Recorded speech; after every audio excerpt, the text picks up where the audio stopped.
Good morning and welcome to Early Exchange, where we talk about everything that has to do with business, finance, and the economy. I am Femi Ayodele. Today is a special day. The federal government has declared public holiday, and I want to say congratulations to all our Muslim brothers and sisters as they celebrate the birth of the great Prophet Muhammad. We hope that as you celebrate, you also join on Early Exchange for us to talk about some of the issues that are trending around the world. Don't forget, we started our pre-independence special, and today we will continue with it. All right, we'll go on a short break now, and when we return, we'll come up with news update. Stay with us.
Hello, glad to have you join us on the Morning News Update on Sick News. I am Blessing H. First update begins from Nigeria.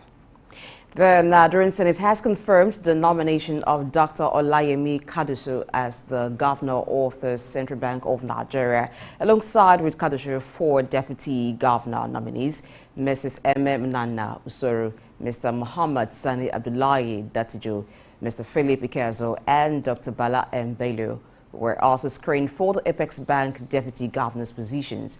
This comes after President Bola Tinubu approved Kadusu's nomination on September 15. Additionally, the Senate has announced that they will be screening ministerial nominees Dr. Jamila Bio Ibrahim and Mr. Ayodele Olawande on October 3.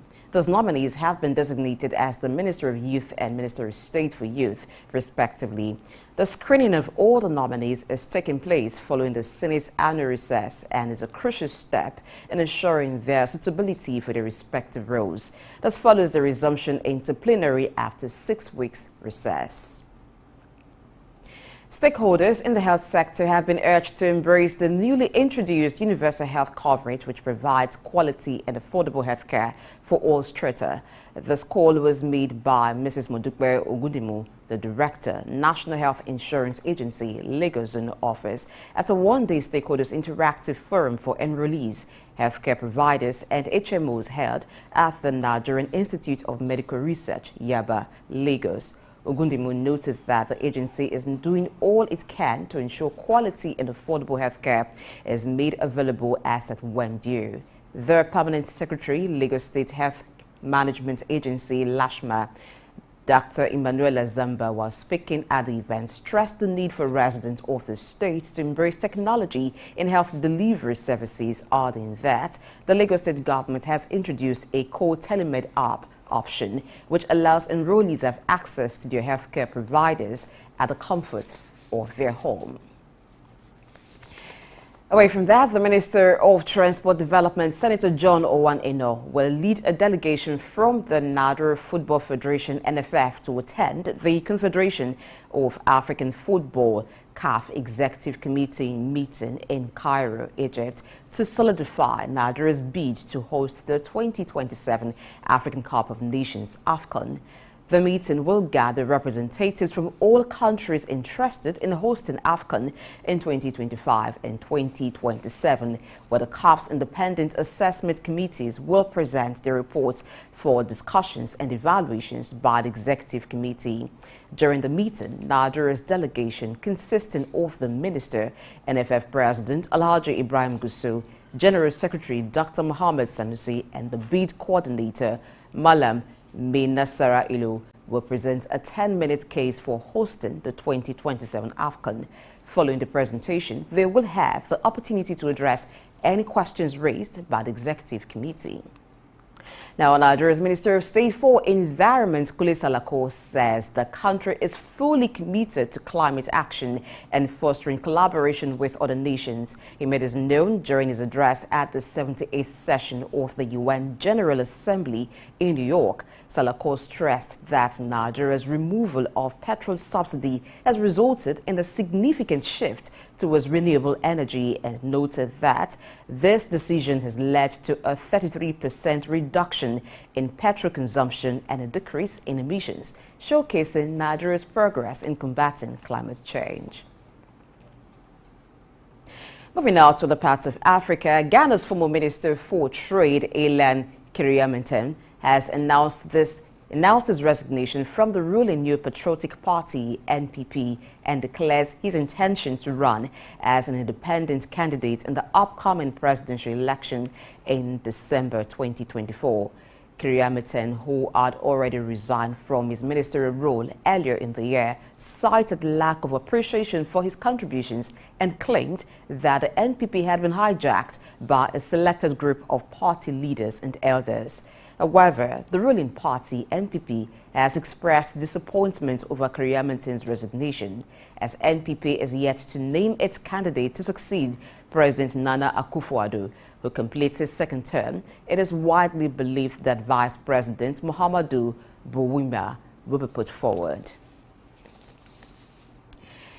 Tanzania's central bank has announced that it is buying gold domestically in an effort to strengthen its foreign exchange reserves. The Bank of Tanzania (BOT) stated that it will purchase gold from local miners and traders using Tanzania shillings. According to the Apex Bank Governor, Emmanuel Tutuba, the bank plans to purchase 6 tons of gold from small and medium-scale miners and traders by the end of the year, and has already bought and sold 418 kilograms of the precious metal. Gold is one of Tanzania's top earners of foreign exchange, with the country generating $2.9 billion in the year ending June. Away from Africa, we move now to the United Arab Emirates in the Middle East. The Chief Executive Officer of the Dubai Corporation for Tourism and Commerce Marketing, DTCM, Issam Kazim, says Dubai's sustainable tourism efforts have the potential to save the industry 436 million dirham annually once fully implemented. Kazim made the statement during the Climate Future Week in Dubai, where he emphasized the importance of sustainability for the United Arab Emirates and the city of Dubai.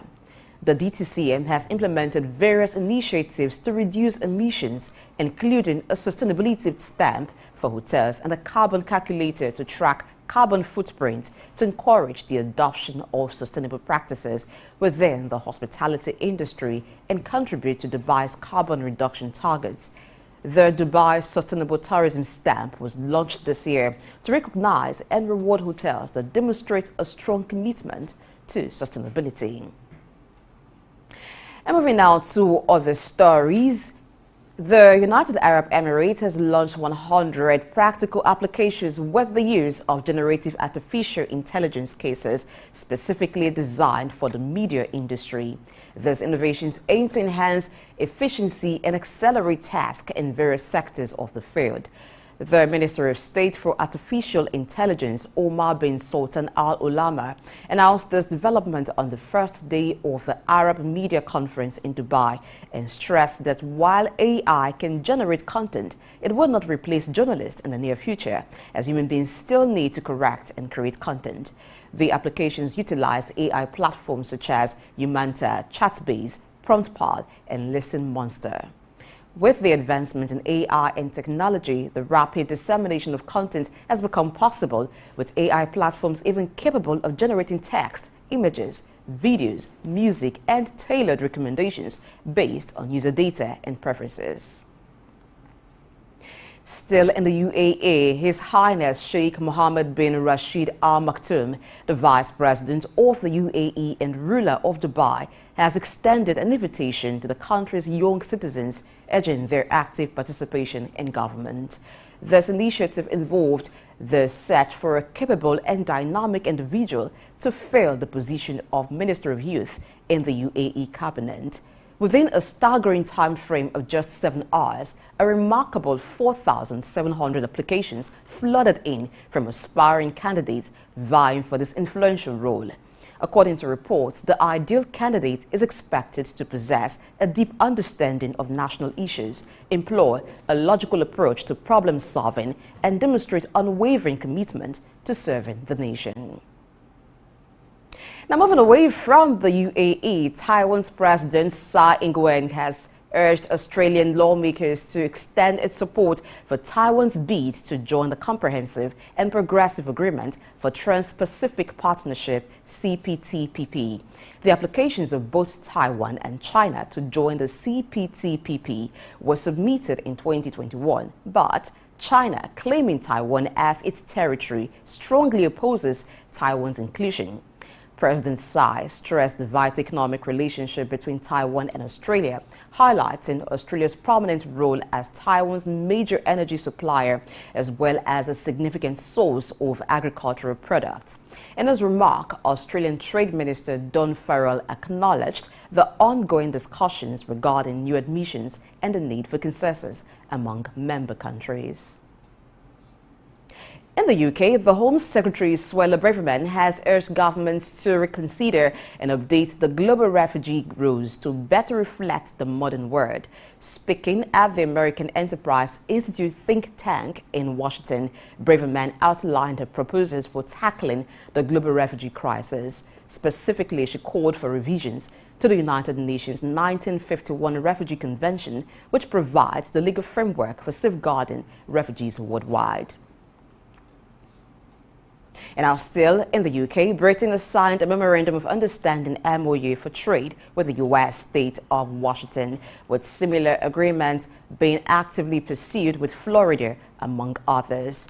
This decision comes as negotiations for a comprehensive bilateral trade deal with the United States were halted following President Joe Biden's suspension of free trade agreement discussions.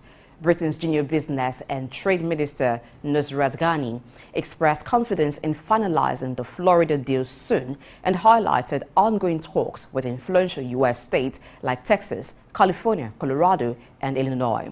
Ghani, leading a delegation of executives from 35 UK companies, stressed potential collaborations in areas such as aerospace, clean energy, life sciences, supply chains, and agriculture, including the influential role of Boeing in the aerospace sector. But now in the U.S., where President Joe Biden has visited Michigan to show his support for the striking members of the United Auto Workers UAW union. This visit comes in response to political pressure for Biden to publicly back the union members, as former President Donald Trump is set to deliver a speech to current and former union members in Detroit on the following day. Biden's visit highlights the importance of a fair agreement that ensures American auto manufacturing thrives and the union members receive their fair share of the value they have contributed. The union expanded its strike against General Motors, GM, and Stellantis last week, but negotiations with Ford have shown progress, leading to a decision not to increase the number of Ford workers on the picket lines. And that's all we can take this morning on the Morning News Update. Many thanks for watching. I am Blessing A.G. Exchange continues after this time.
right, it's early exchange and it's time for us to do news analysis where we review all the business headlines trending around the world. And as usual, I'm not alone. I have Sam Oruwije here. He's also one of my in-house analysts. Sam, glad you have you join us. My pleasure to be here, Femi. Yeah. And good morning. And the star lady, bless her. She's here. Good morning, bless I'm blushing. Good morning. Good morning. Good morning, Femi. Good to have you back. Yeah, I'm glad to be here. You know, it's one of those things, it happens. Yes. But, you know, I'm glad I'm better and bigger. Okay. Yeah. Good to know. Permit me to say happy Eid al-Maulid to you. Oh, you know, happy Eid al-Maulid to our Muslim brothers and sisters. You know, the federal government has declared today a public holiday, and you see less of traffic. You know, Yes. on my way here, that was what happened. Yes, because a lot of persons are observing, Yeah. except for essential workers and some business people that still need to be there to ensure that money gets into the pocket and they also render service. And for people like us, where we have to provide service. Yes, to that's why I inform talked and about educate our essential viewers. workers. Yeah. All right, let's start with the latest news, which has to do with the CBN. The CBN has a new boss now. There's always this, there's a new sheriff in town. Yeah. You know, yesterday I was watching the Senate confirm, you know, the CBN, Dr. Yemi Kadizo, and about 4 other deputy governors. You know, the interesting thing about these people is when I was, you know, trying to read through their CVs, their resumes, they are well experienced when it comes to banking. Some of them have decades of experience when it comes to banking, commercial banking, corporate governance, and I'm hoping they can bring this experience on board. To bear. Yeah, the interesting thing is we have a CBN governor whose antecedent shows that he has done it before. You know, he was a former commissioner in Lagos State. He had to work with President Tinubu when he was the governor of Lagos State. And so he's hoping to replicate and even do more of that at the national level. You know, I don't envy him. You know why? Because the state of the economy, oh my God. You know what they say about the head that wears the crown? Yeah. Uneasy lies the head that wears the crown. So it's not going to be an easy task, but I think that for they to be selected, for they to be nominated and then confirmed, starting from the CBN governor now, and then the deputy governors. Of course, President Tinubu must have checked their antecedent and know that these people can handle whatever task that lies ahead. And so we're looking forward. The next monetary policy meeting should tell the direction that they are going with decisions that will be made, and let's see how that impacts the economy. Sam, what do you think, or what are your expectations from the new CBN governor? Show clearly that the president has made the right choice. If you look at the 3 C's of governance, capacity, competence, and capacity, and those who have been appointed into those offices have what it takes to run that. So we hope shortly that the monetary framework and the direction of how the government will go, they will settle quickly, and trying to see how the foreign exchange regime is altered, and see how we can provide a stable micro and macroeconomic environment for business to thrive. And I think the choice of Dr. Yemi Kadaso is the right choice. Like mentioned earlier, in terms of capacity, competence, and character, I think they'll be able to deliver on the value, and Nigerians will be happy for it eventually. You know, the last handler of CBN, which is Emefiele, you know, it's on record and it's been investigated, you know, that the man overstretched the autonomy of the CBN. We had a situation where the CBN was engaging in importation of fuel, rice, and all that. You know, the primary responsibility of the CBN should be that of monetary policy and fiscal policy. But we had a situation where CBN was making some unilateral decisions, like the redesigning of the Naira. And you could be so bothered that an important ministry like the Ministry of Finance was not being carried along. You know what happened. And then part of what was also being identified is lack of internal control within the CBN, which I'm hoping the new CBN governor will be able to work on that, because you must understand that the primary aim of the CBN is to ensure that you give direction to the economy, especially when it comes to monetary policy. Now, if you look at the exchange rate of Naira to dollar. Oh my God. You know, It's alarming. It's alarming. You know, the Naira has been allowed to float. And what that means is you're competing against foreign currencies. And you know, the pressure on dollar as far as Nigeria is concerned. So I'm hoping the new CBN governor can put measures in place, whether in short term, in medium term, and in long term, to first of all, I think one of his priorities is to rescue the Naira. The Naira is on a free fall, and if care is not taken, something, you know, I don't pray it goes otherwise, but I think it's one of the tasks before the CBN governor, and to also ensure internal control. Part of also what the senators talked about yesterday is to also withstand the pressure from the president, political pressure. You had a situation where the CBN, the former handler, you know, had to even print posters. Interestingly, I was in Abuja when I saw that. I was shocked. You know, towards his political ambition. Political and all that. So, and the person still remain as CBN governor. You're wondering, how will you be able to maintain the neutrality of the CBN? You know, election materials are kept with the CBN, and then if you have the boss or the handler of the CBN running for the same position, how will you be able to maintain your neutrality? So these are things I'm hoping the new CBN governors and the deputy governors will learn lessons from and be able to improve on those things. Yes, I'm also, I think they don't even need anybody to tell them, because they've seen the resultant effect of those decisions, and that's why there's a lot of investigation into the activities of not just the former CBN governor, but the CBN as a body. So I think that they do not need anyone to sound the warning bell to them to say, do not go this route. It will not be profitable, not just for the country, but even for you, if you make such decisions and you go along that line. And I hope to see a synergy between the CBN and the Ministry of Finance, because what that looked like was more like a power tussle. One decision is made. They're all working towards the same goal. So it should be on certain ground, on certain levels, a kind of unanimous decision. Everybody knows their role, but we have the finance minister coming to say they were not carried along, and that's not good enough. That's not a body language that is good for development. So let's hope there will be synergy this time. Sam, what do you think? I think more for me is that as a central banker, the core should focus on monetary policy regime and isolate themselves from the politics of the day. So once you work as a core professional, and that's why I spoke about capacity earlier and competence. So once they work within the framework of the CBN Act, and they isolate themselves from the whims and caprices of political leaders, then they'll be able to provide a monetary framework that sustain the economy over a period of time. And I think we're in for a better time based on the resumes that we saw yesterday. Okay, we're in for a better time. That's a good one. All right, let's move on. Stakeholders in the health sector have been urged to embrace the newly introduced universal health coverage, which provides quality and affordable health care for all strata. This call was made by Mrs. Mudupe Ogundimi, the Director, National Health Insurance Agency. Now, this is talking about universal health coverage. You know, research has shown that the number of Nigerians that, you know, a lot of Nigerians don't have access to health insurance. You have a population of about over 200 million, and statistics have shown that less than 10%, which is like 17%, you know, have access to health insurance in Nigeria. Even those who have health insurance, they will have to pay out of their pocket. You know, we had a medical expert on our show last week who talked about the importance of having health insurance.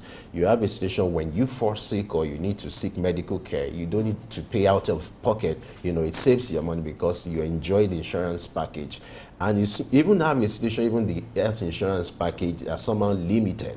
You know, there are certain, you know, ailments. Very limited. Very limited. And so, but here, the director in charge is emphasizing on the need for Nigerians to key into that, irrespective of whatever is happening. Sam, what do you think? Health insurance? Great. Health insurance is very good for the citizen, but what is key is the level of education and those who provide service for citizens. So corporate bodies, government departments must see it as an important element in terms of welfare provisions for their employees and their staff. So more education on the importance of education. What is key is that fundamentally, once you're able to subscribe to a health insurance, you're able to get basic access to Medicare. So, and I think it's not very expensive, but then people have this apathy towards anything insurance. So the Insurance Commission, in line with NECA and under employers of labor, should encourage employees to subscribe to insurance policy that will help them to have medical attention so that Medicare become easily accessible to a greater majority of citizens. How do we change this sentiment where people just believe they will be fine? I have this religious belief that, okay, all will be well for me. I don't need insurance, and that people depend on local options and all that. How do we change the narrative for people to begin to embrace the importance of having health insurance, especially at the local level? The point is that we're a religious country, and people always say that the insurance is the Almighty God. But then, as you live as a human, God has equally made provision for you that there are certain facilities that you need to enjoy. So the point is that, yes, you can have faith in whatever you believe in, but it's key that you subscribe to health insurance schemes so that you access Medicare, and your ability to access Medicare will help you to live a quality life and a longer time on earth before you go to your maker. So education, both by government, employers, and even the employee themselves should put themselves forward to buy into these schemes. And they are not really very expensive. At least you can have basic care. So what you need to do, if you are diagnosed with other threatening ailments, then the package increase naturally. But for basic Medicare, then I think it's just okay that people subscribe to it. And that would be good for the nation. They say healthy people make a healthy nation, and a healthy nation will sustain those kind of economic opportunities that people want to ascribe themselves to. And I think, too, Nigerians sometimes wait for things like this to be in their face. If you leave it to them to walk into an HMO to say, I want to subscribe to a particular package for health insurance, not very many persons would do it, except they're compelled, maybe as a workplace rule, or it's in their face. You have the health insurance marketers come to them. Until that happens, so many persons will not even think about it and will not do it. So I think it also falls on the lap of the HMOs to do more marketing and try to come into collaboration with a lot of hospitals. You walk into the hospital that you use and you're being told there is a package for insurance. I'm sure a lot of persons will want to sign on to it, but if it's not in their face like that, you leave it at them, then it becomes something that's only very few persons will do. That's great. Let's move on to the Minister of State now, saying the country is fully committed to climate action and fostering collaboration with other nations. Now, the Minister of State for Environment, Kunle Salako, is telling the whole world that Nigeria is doing everything within its capacity to ensure that they tackle the issue of climate change. Sam, what's your immediate reaction to that? Well, that's a political statement. What it is that when you make such statements, you must equally walk the talk. Walk the talk. But key, climate change is a major global threat to the environment. So what we do as a country is important. Let's key into the various initiatives from the global to the Africa initiative so that we sustain those pronouncements. And it's important that we key into those areas, look at even green energy transition mechanism so that we sustain that space, and is hopeful that we'll be able to benefit from the climate change fund in due course. Let me read this to you. There's something that made me laugh. Yeah. You go there. Okay, let me allow you to take that. Okay, the part where the minister said that since the removal of petrol subsidy, that it has led to a 33% reduction So I can in imagine petrol consumption and a decrease in emissions. really, I don't get it. Is that something to rejoice about? People, it has resulted to a 33% reduction in the consumption of petrol because not many persons can afford it.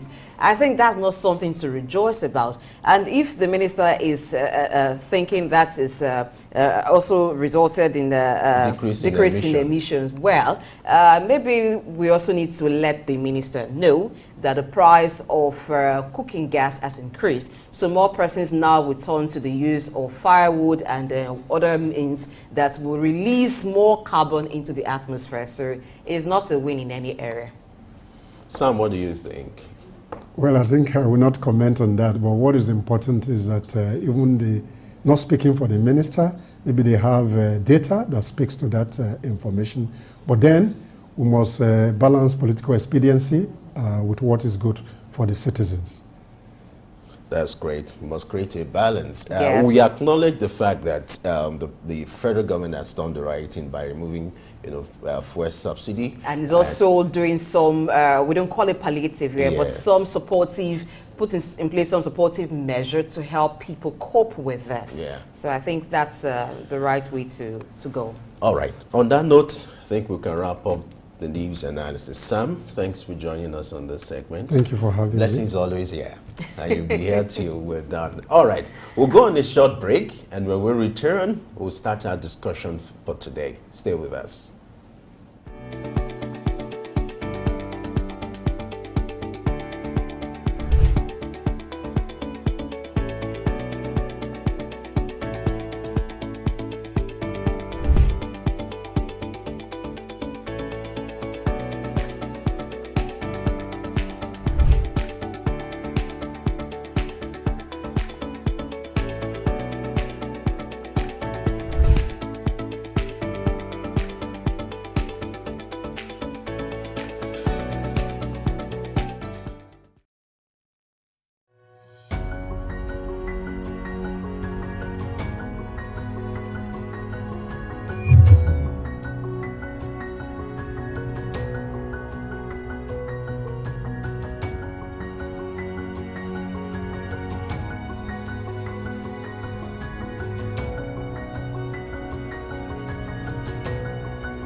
All right, glad to have you join us on Early Exchange. You know, we started our pre-independence special. We started on Monday, and today we'll still continue with that. And today we'll be looking at some of the critical sectors, you know, looking at the state of the nation. We're going to look at the agri sector, which is critical. You know, statistics has shown that the agri sector, you know, contributes about 30% to Nigeria's GDP. That's remarkable. And so we want to look at how that has turned over the years, what is the status quo, and what the present government needs to do to ensure that that sector delivers the right result. And to shed more light on this, we're being joined by, all right, before we have our guest, Blessing, Yes. you know, agric, you know, is the mainstay. At a point, you know, was just the only thing. You know, when it comes to Nigeria economy, agric was the only thing. I could remember in the 80s, in the 70s, in the days of Awolowo, where cocoa was the order of the day. You know, Yes. there was maybe oil wasn't the rave of the moment At that time. At that time, so you have a situation now where oil, you know, has been discovered. And over the years, there's been this diversion from any other sector to oil shift. Now, rather than looking at other sectors like agric, and you know, the focus has been on oil. So the oil boom, people will say, is it a blessing or a curse? You know, and that's been of concern. But I'm happy today that we're talking about agriculture, Yes. which is critical to economic development. Yeah, it's a good thing that we're looking at that in the context of the wins, the losses, and the lessons that Nigeria has had from independence 1960 until date in some sectors. And looking at agriculture, yes, Nigeria has had lots of wins and still having wins. Now, talking about losses, yes, we've had losses, not because agriculture is not something that should bring enough wins, but because of the shifts which you've talked about with the oil boom, and so we've neglected agriculture. It now seems like maybe a second option, or even like a third option, more like that, because the focus now really is on oil, and we've not really harness the potentials that we have to have lots of wins for agriculture. Imagine that we have lots of arable land, but not all of it is utilized for agricultural purposes. And also look at the focus when it comes to agriculture. There are certain crops that enjoy the focus of government in terms of funding and support. You talk about rice production, you talk about cassava and some other crops. And then for livestock, we have also not put in as much focus as we have in crop production for livestock production. And that is why we have lots of importation of agricultural animal products. You talk about poultry, the chicken, the turkey from neighboring countries, at the expense of the poultry farmers here in Nigeria. And we know how expensive cows are in Nigeria. And that's also because maybe if people who go into animal farming get as much support as the crop farmers get from government, it will go a long way in reducing the cost of these animals. So those are areas where Nigeria have suffered losses. And we talk about natural disasters.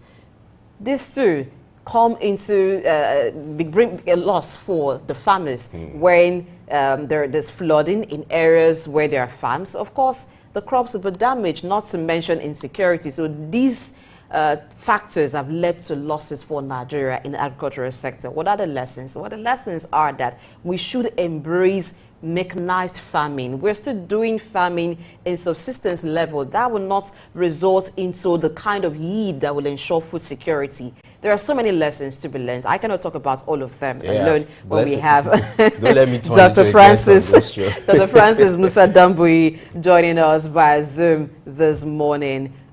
Thank you for joining us, and happy holiday to you. Thank you, and you too. Thank you. Thank you. All right, looking at agriculture, from 1960 until now, how much of wins can you say Nigeria has had?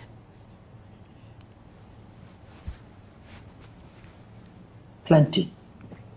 Quite a lot. We've had so much increases. Looking at the population growth in the 60s up until now, we have exponentially increased in numbers. So also has our output in agricultural produce. As a matter of fact, it can be argued and it can be said, and it's actually a reality, that we're producing 10 times more than what we used to produce during the groundnut pyramids, or when we were exporting cocoa or any other product. So certainly there are a lot of, if you like, gains in terms of agricultural produce. The thing is, we've also had missed opportunities, plenty of missed opportunities. Okay, Nigeria has land area of about 70.8 million hectares. Will you say that this has been effectively utilized based on your experience over the years? Certainly no. We have vast land. We're blessed. Not only is it vast, it's easily cultivatable. It is extremely fertile, alluvial soil, volcanic ash soil. Anywhere you eat a mango fruit, throw away the seed, come back in a few months' time, it's growing, and within a short period of time, you'll be plugging mangoes off it. Same with corn, same with any other produce. Just throw it and it grows. We have vast land, but certainly it's not utilized. How? Because of our tenement systems. The way we go about agriculture. You rightly picked up earlier when you said that agriculture is contributing, in terms of foreign exchange earnings, is contributing maybe fourth or fifth even to the GDP. And that's mainly because we've not been utilizing it. It's been agrarian, small-scale farmers. Somebody, him and his wife, maybe with a child or two, they're just using basic implements, basic tools to farm, hard labor type thing. It's definitely not effective, let alone for us to begin to think it's efficient. We're basically wasting away, and these are some of the areas whereby we have the missed opportunities. All right, let's look at the access to markets. Now, for crop products even, how easy do farmers find it to get to the markets before some of the goods perish? Let's look at that. Extremely vital, extremely difficult at the moment for local farmers, very expensive for them, because again, we're back to the supply chain needs. We're back to some of the value chain as well. So the supply chain would require what, for instance? Definitely logistics, definitely storage, cold storage, for instance, definitely packaging. And associated with that is the semi-processing and or full processing plants, or some kind of, if you like, communal type, some kind of effort, joint effort, whereby there is a semi-processing outlet for vegetables, products with short shelf life, even yams, for instance. Cassava, of course, can stay longer. Yam can stay a little longer, but vegetables and horticulture, they can't. Fresh meat, fresh poultry, for instance, it does not last long. So you need those cold storages. And even with the cereals, you need silos. So all of those are some of the supply chain resources that are needed. In addition to that is management. In addition to that are people, competent people that know what they're supposed to do. You earlier on asked about effectiveness. We're not supposed to be aiming at effectiveness, i.e. delivering what we're supposed to deliver. We're supposed to deliver it in the shortest possible time with the best costs so as to benefit the consumer, the market out there, and at the right time, right quantities, consistent supply. And that's where the efficiency gain normally would come in. That's where maybe those lost opportunities can be gained also. So certainly we need to do much more on that. It's horrendously expensive now for the small local farmer. Let me point your attention to this figure released by the Nigeria Bureau of Statistics. You know, towards the last quarter of last year, agric was contributing about 30% to the GDP, But if you look at the figure for the first quarter of this year, it's less than that. That's like 19.6%. What do you think is largely responsible for this shortfall? A variety of things. Certainly 30% is reasonable contribution to a GDP, any GDP, certainly. Now, of course, agriculture too is the biggest employer in the nation today.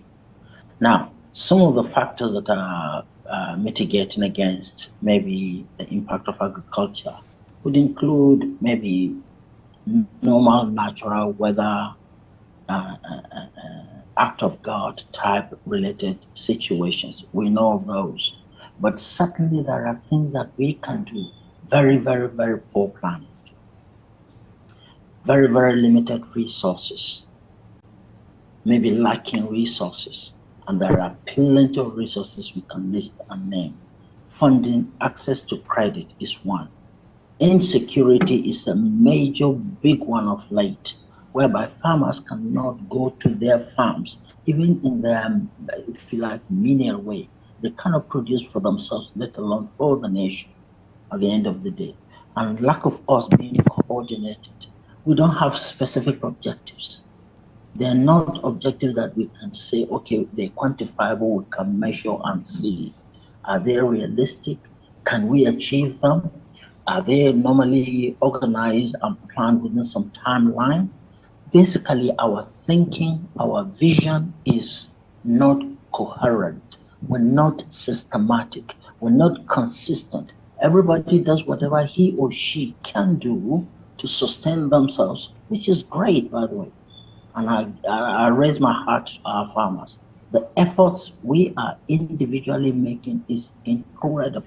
All we need is some coordinated effort, whereby there is a vision, whereby we say, okay, we're not going to be just earning 10 naira, say, on a hectare of land. We should be earning 40 naira. Fourfold increases in anything once we begin to market properly, not just internally, but maybe also externally. Okay, talking about marketing externally, that would refer to export. So how can Nigeria break into the international markets? Yes, some farmers have been able to do that for some products, but we still find a rejection of Nigerian agricultural products in the international markets. So how can farmers change that narrative? In external marketing and access to external markets, two broad things normally would be considered. Every other thing will be under one of those two things. One is the product itself. So what product are you referring to? Two, what market? You need to understand the market. We need to understand the market we're intending to go into, the landscape, the needs of that market. Can the needs be met by us? What are the regulations of that market? What are the restrictions, the licenses required, the tariffs that are there? Are there quotas, for instance? There may be restrictions as to what comes in, how it comes in, the form in which it comes in. Remember, there are competitors as well. We're not the only suppliers in the world. There are maybe possibly even better competitors that will provide a certain product better than us. And depending on what kind of product. So what are, for instance, our own internal issues that we need to do? Do we need to package? Do we need to maybe provide a certain kind of quality, a certain kind of potency, a certain kind of standard in a consistent manner at a certain price over time, and when they need it, when they require it, consistently, not to provide it this month, like we do with honey, for instance. Blossom honey is one big example. We have 17 different kinds of blossom honey in Nigeria. Now, when you provide and say the white blossom honey, the most desired honey, we cannot consistently provide that. Neither can we also continue to provide the same quality. In Nigeria, one of our issues is that of ensuring we meet the need of the market. Whatever the market needs, we're supposed to work towards that, not work towards now the thing where I get, now I go give. No, it doesn't work that way. we have to kind of sort out ourselves internally, have our vision absolutely crystal clear, know what we need to export. There are certain things we cannot export, we should not export. But things like coffee in the Mambila area, things like cocoa, things like blossom honey we mentioned, things like Beniseed, and there are several others that we can semi-process or maybe even fully process palm and the cassava starch, stuff like that. We can definitely do those and then export them to certain markets. Target those markets. Understand the segment you want to go into. Once you understand the segment that you want to go into, you would have targeted it, you would have qualified the market, and you would then be able to say, okay, I'll penetrate this particular market, given the stiff competition that is coming from outside. So is this strategic planning, is this overall thinking, the vision, and basically we need to be purposeful and very intentional if we really want to go to an external market. Now let's look at crop production in Nigeria, which is the largest subsector as far as agric is concerned in Nigeria. But if you look at the present figure, looking at food inflation in Nigeria, it has been skyrocketing, as at the figure that was released in August, that's like 29.3%. Talk to us, what are the missing links? Nigeria is blessed, we have the natural resources, we have everything, talking about agriculture, but the results are not being encouraging. The food inflation is at 29.3%. Talk to us, what are the missing links? You're absolutely correct. To begin to even mention that we have vast potential and possibilities is an insult in itself. It's a given that we do. We don't even need to argue or defend that or try to justify that. Some of the issues are possibly in terms of us not being able to produce sufficient crops. A variety of things. Like we say, the planning, strategic thinking, being intentional. We're not. The support systems that should be there. We need to be working towards making sure that there is consistency in potency. By crops, I am assuming you mean cereals.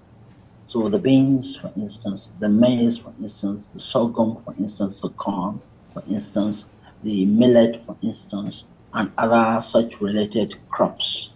There are other crops, of course. There are rhizomes, and there are also tree crops. So a variety of things that we could look at, but the thing is we are scattered. Okay, it's okay to have a scattered focused approach, but within each, we have to be making sure that we're consistent, we know what the output is likely going to be.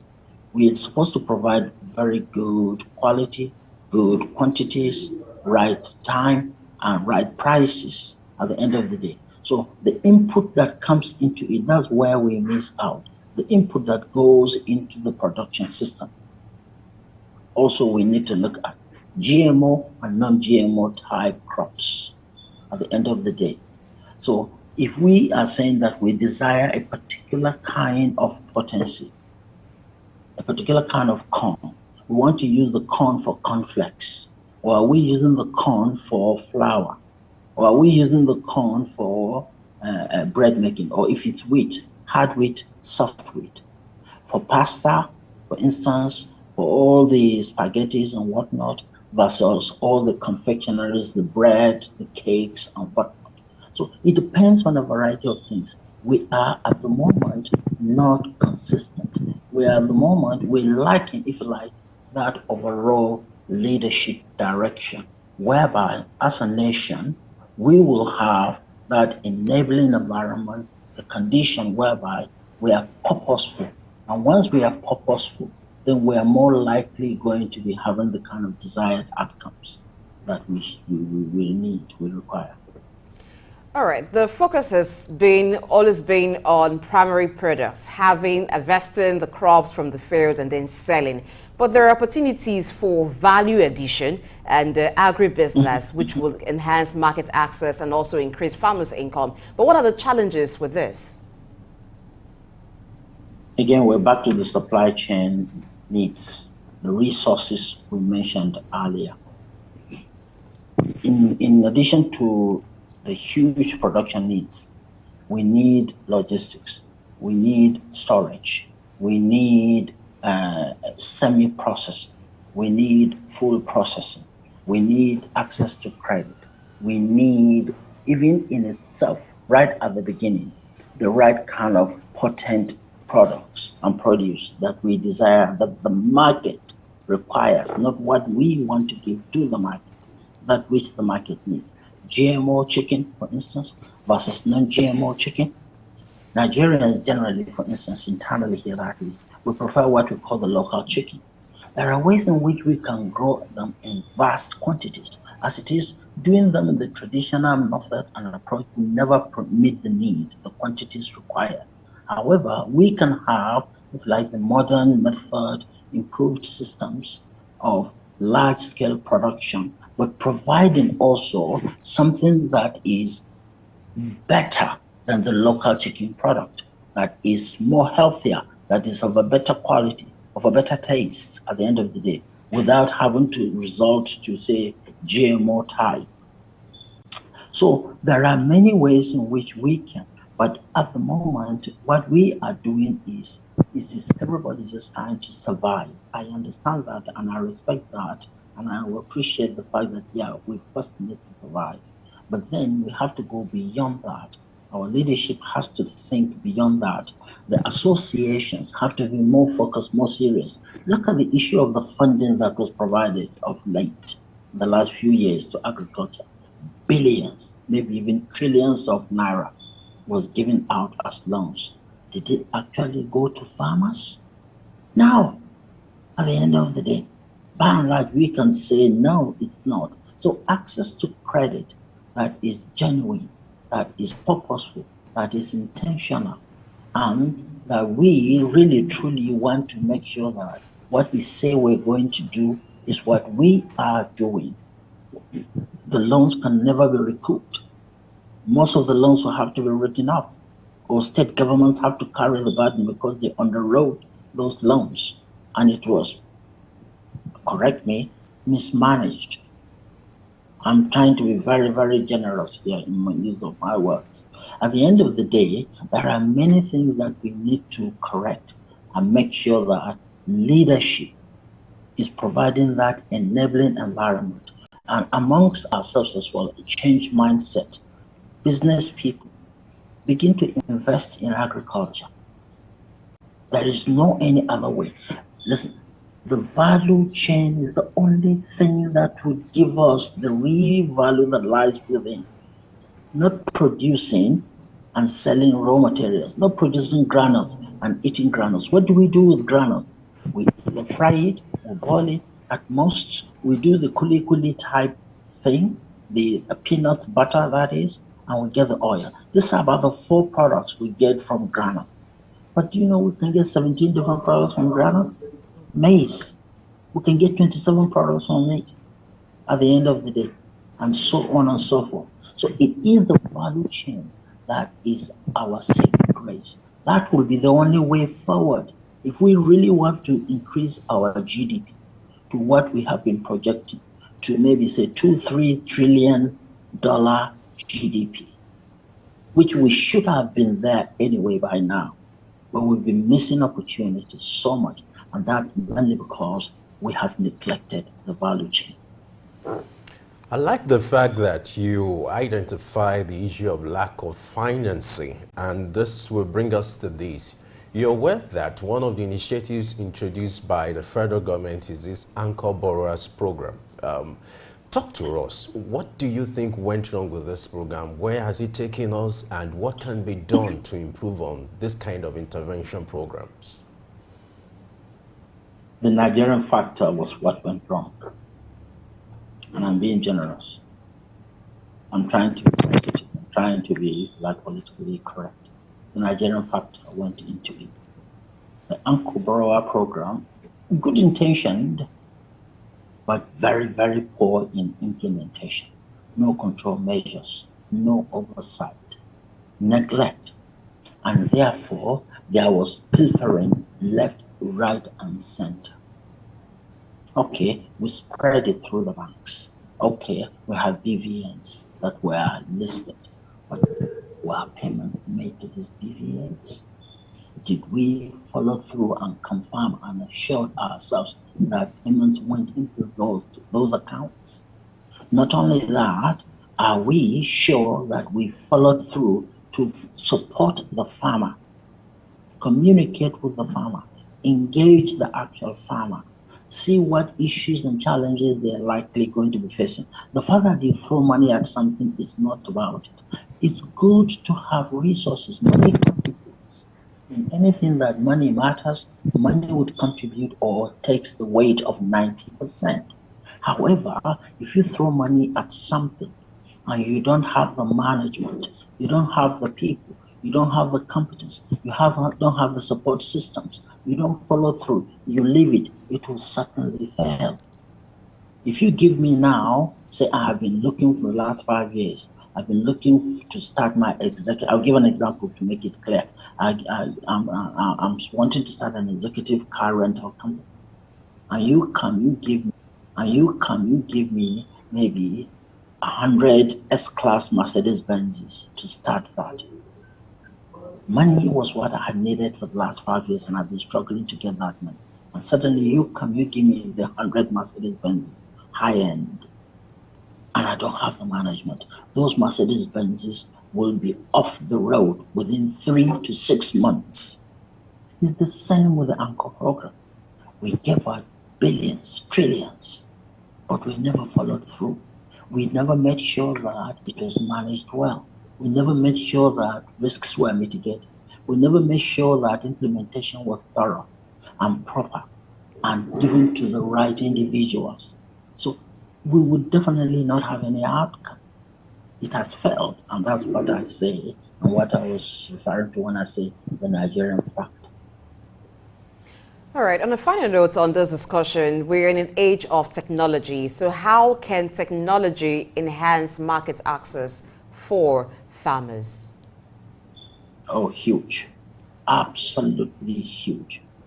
Right from day one. First, with our research centers, with our universities, and with our subcultural laboratories. And they are doing out of this world. And we thank them for the effort that they've made in virtually any crop and every crop in Nigeria. So technology has enhanced that. Technology would enhance systems. Technology enhance even drones. Technology enhance farming methods. No more manual, hard-labored implements. There are ways in which we can use technology in ideas, when to farm, how to space it, what kind of things we can use in order to reduce, say, for instance, diseases and bugs.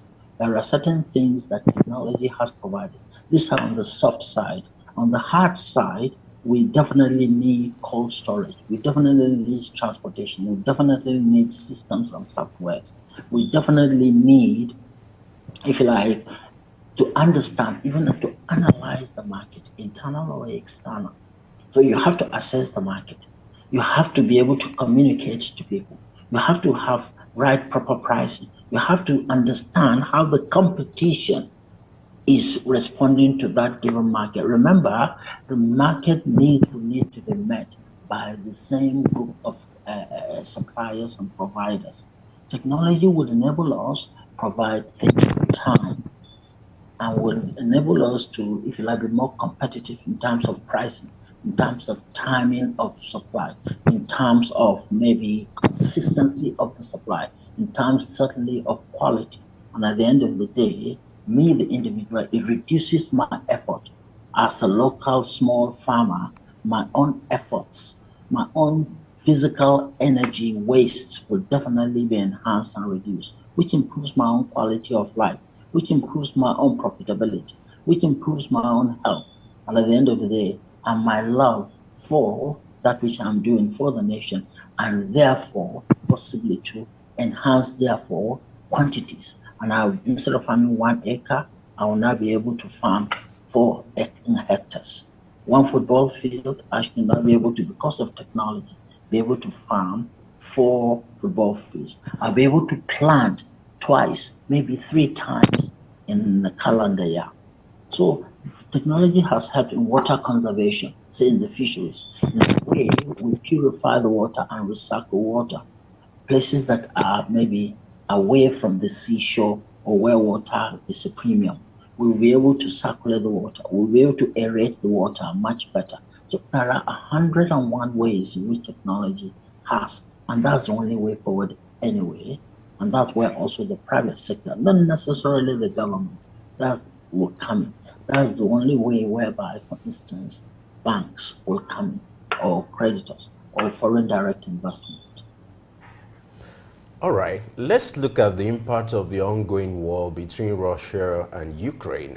You agree with me that Russia is the largest producer of wheat, and as far as Nigeria is concerned, we are one of the largest importers. Now, what should we do to mitigate the effect of these homegrown solutions to encourage local production of wheat and other local products so that we can mitigate the effect of this war, because it's a reality to live with, if you agree with me? Oh, thoroughly I do. Yeah. Wheat is now becoming a staple food. When you think of the different things we can do with meat and with wheat, pasta. How many types of pastas and spaghettis are there?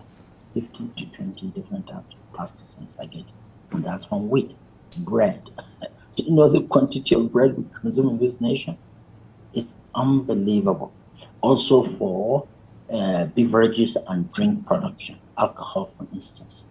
Definitely too for feed milling, and so on, that we feed our animals. So wheat is definitely becoming a staple food. Maybe it's the staple food at the moment. Now, it goes without saying that we have to have massive, mechanized, proper farms established. We have the land, we have the climate, we have the people, we have the know-how. Technology is cheap. We can just buy it, plug and play. Why don't we have the will, the determination? Why don't we have an enabling environment whereby we have massive wheat farms? Mechanize it. It's not new. We don't have to reinvent the wheel.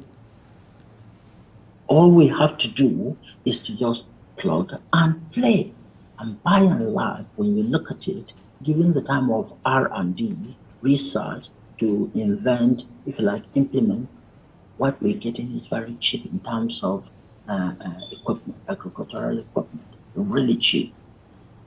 All we need to do is to have the desire to go and massively produce farm wheat.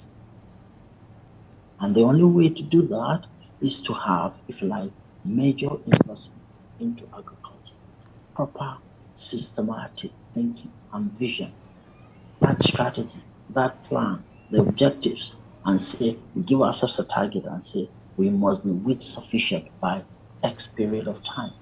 And we pour in resources, not just give money. No. Go in and actually do the farming. There are people, whether in academic people are radio. Honestly, Dr. Francis Danbury, thank you very much for your time with us. We're out of time on this discussion, else we would have continued and looked at other aspects, but this is as much as we can take. Thank you very much for your time with us on Early Exchange today. Thank you. Welcome. All right, you must know that we have been talking with Dr. Francis Musa Danbury on agriculture as we looked at access to market. Dr. Francis Danbury is a chartered psychologist and psychometric profiler and is licensed to practice. That's how we wrap up this discussion. We're going to quick break and begin to look at other sectors where Nigeria has recorded wins and losses. What are the lessons to learn in these areas from 1960 when Nigeria got independence until date? Stay with us.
Nigeria, rich in minerals, oil and gas, is also a leader in various types of agricultural production, with this sector accounting for about 23% of the country's GDP.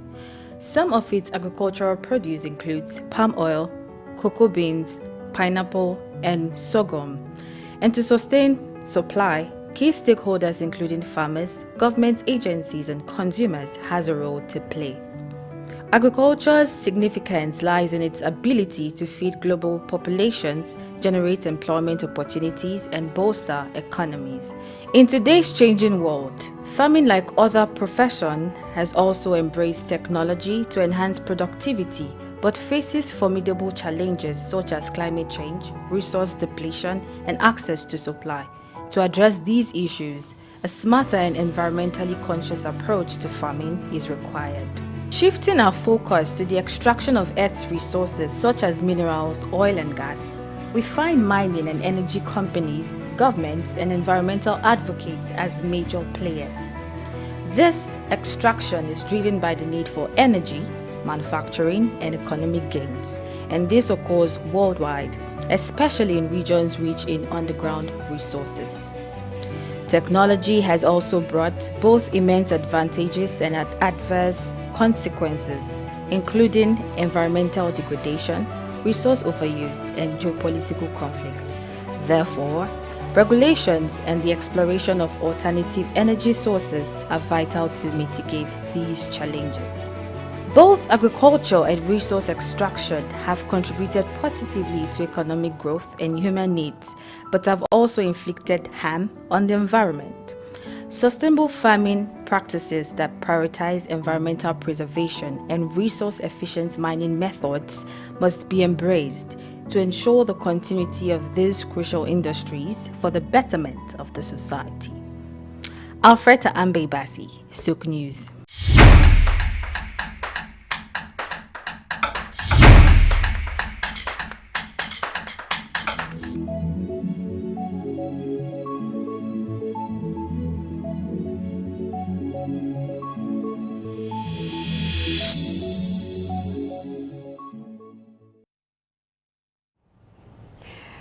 Many thanks, Alfreda Ambebasi, for that report on the construction industry in Nigeria. That's the next focus as we look at the wins, losses, and lessons of Nigeria in different sectors from 1960 until date. So we're looking at the construction industry.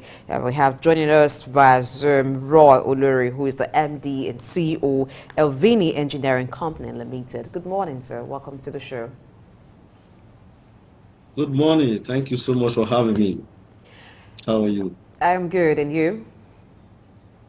I'm fine too. Okay. All right. Let's look at the construction industry. Can you take us through a trip of how the construction industry in Nigeria has evolved from 1960 until now? What has been the significant changes? Okay. There's no doubt that the Nigerian construction industry has failed relatively. It has done what so far so good, the best it can do, and the practitioners have made their own significant inputs. And but we all know that there's a huge gap in infrastructural development in the country. That does not mean that we cannot give credit to the practitioners over the years that have done their own bit. However, it is a pitiable situation that up till now, there is no clear-cut modalities for advancing our infrastructural needs. It is quite painful because we understand the pains we all go through in this deficit. It deepens poverty. There's no doubt about that. Take, for instance, your roads. If your road is bad, you have to apply this road every now and then. It will cause damages to your car. And the money you ought to use for that basic need of existence, living, you subject that to repairing of cars. You see, these things, this gap in our infrastructural needs is creating poverty, deepening poverty. So we have a very delicate situation in our hand that need to be arrested immediately. So we need to chart a new course. Fine, from 1960 to date, yes, we've recorded some significant projects here and there, but by and large, we have a huge problem in our hands in terms of infrastructural deficit in the country. Let me modify the question Blessing asked earlier, and I'll put it this way. How will you assess the level of growth in terms of quality and quantity, the level of advancement when it comes to construction and infrastructural development in Nigeria, making emphasis on the level of quality and quantity? Okay, on the basis of quality and quantity, quality, okay, we can give ourselves a fairly pass mark, because honestly speaking, the truth about the matter is that we have the capacity. The Nigerian professionals in the built environment, they have the capacity, because even most of this project that has been executed by multinationals, they were designed by Nigerians. So in terms of quality, yes, we have quality projects. That does not mean that we also do not have poor quality project. As much as we have good quality project, we have poor quality project, because you hear of cases of incessant collapse of building structures. You hear of roads that were done in less than 5 years. They are bad. You see potholes here and there. Yes, they all boil down to poor quality. So I think that's where we need to, the professionals in the construction industry, we need to really put our eyes on the ball. We need to really, come out in full force to exert the power that the laws, the act that establishes professional bodies regulating the practice of these professions in Nigeria, the act that establishes us has given us a lot of powers. But you see, it seems we're always looking for somebody to do our job for us. Yes, permit, with all due sense of respect to the various professional bodies, they've been doing a lot of jobs, trying to sanitize the system, but a lot still need to be done. A lot of sanctions still need to go on. This paddy thing must stop.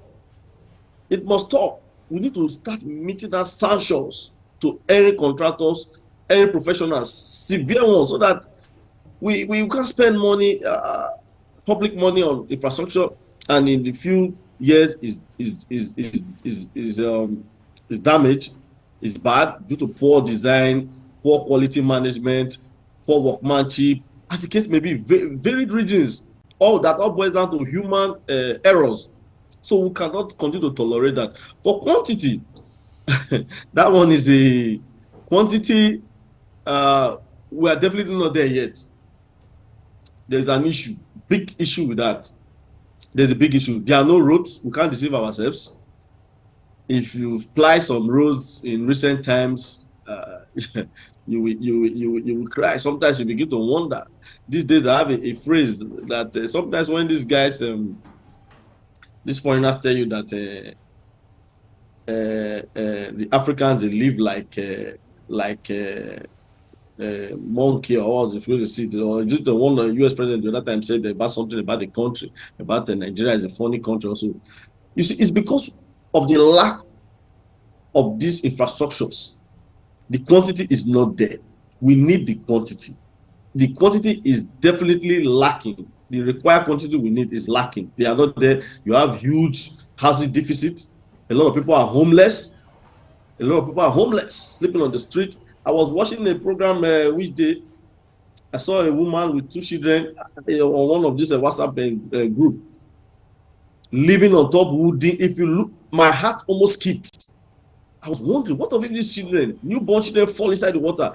the platform, the floor of their house, the water, the structure is a wooden structure suspended on water, and the floor is wood, timber, made of timber with a lot of gaps. And you see the timber, they are weak. They can give way at any time. Hundreds, you see children running on top of that. My heart almost skipped. I said, God, what is happening here in Africa? So fundamentally, in terms of quantity, there's a problem. And it needs to be addressed drastically. We need a strong plan to address these issues. All right. Report has that Nigeria government would need an average of $13 to $15 billion annually to meet the infrastructural deficit that exists in Nigeria. But we do know that regardless of that, government embarks on one project after the other yearly. But bringing us back to the issue of quality, we see that roads that have been constructed maybe a year ago, sometimes even 6 months after the time, it's failing already and is even needing maintenance or construction. You've talked about enforcing sanctions when necessary, but let's also look at the scale, the capacity of some of the construction companies. How do we tackle that beyond just enforcing sanctions?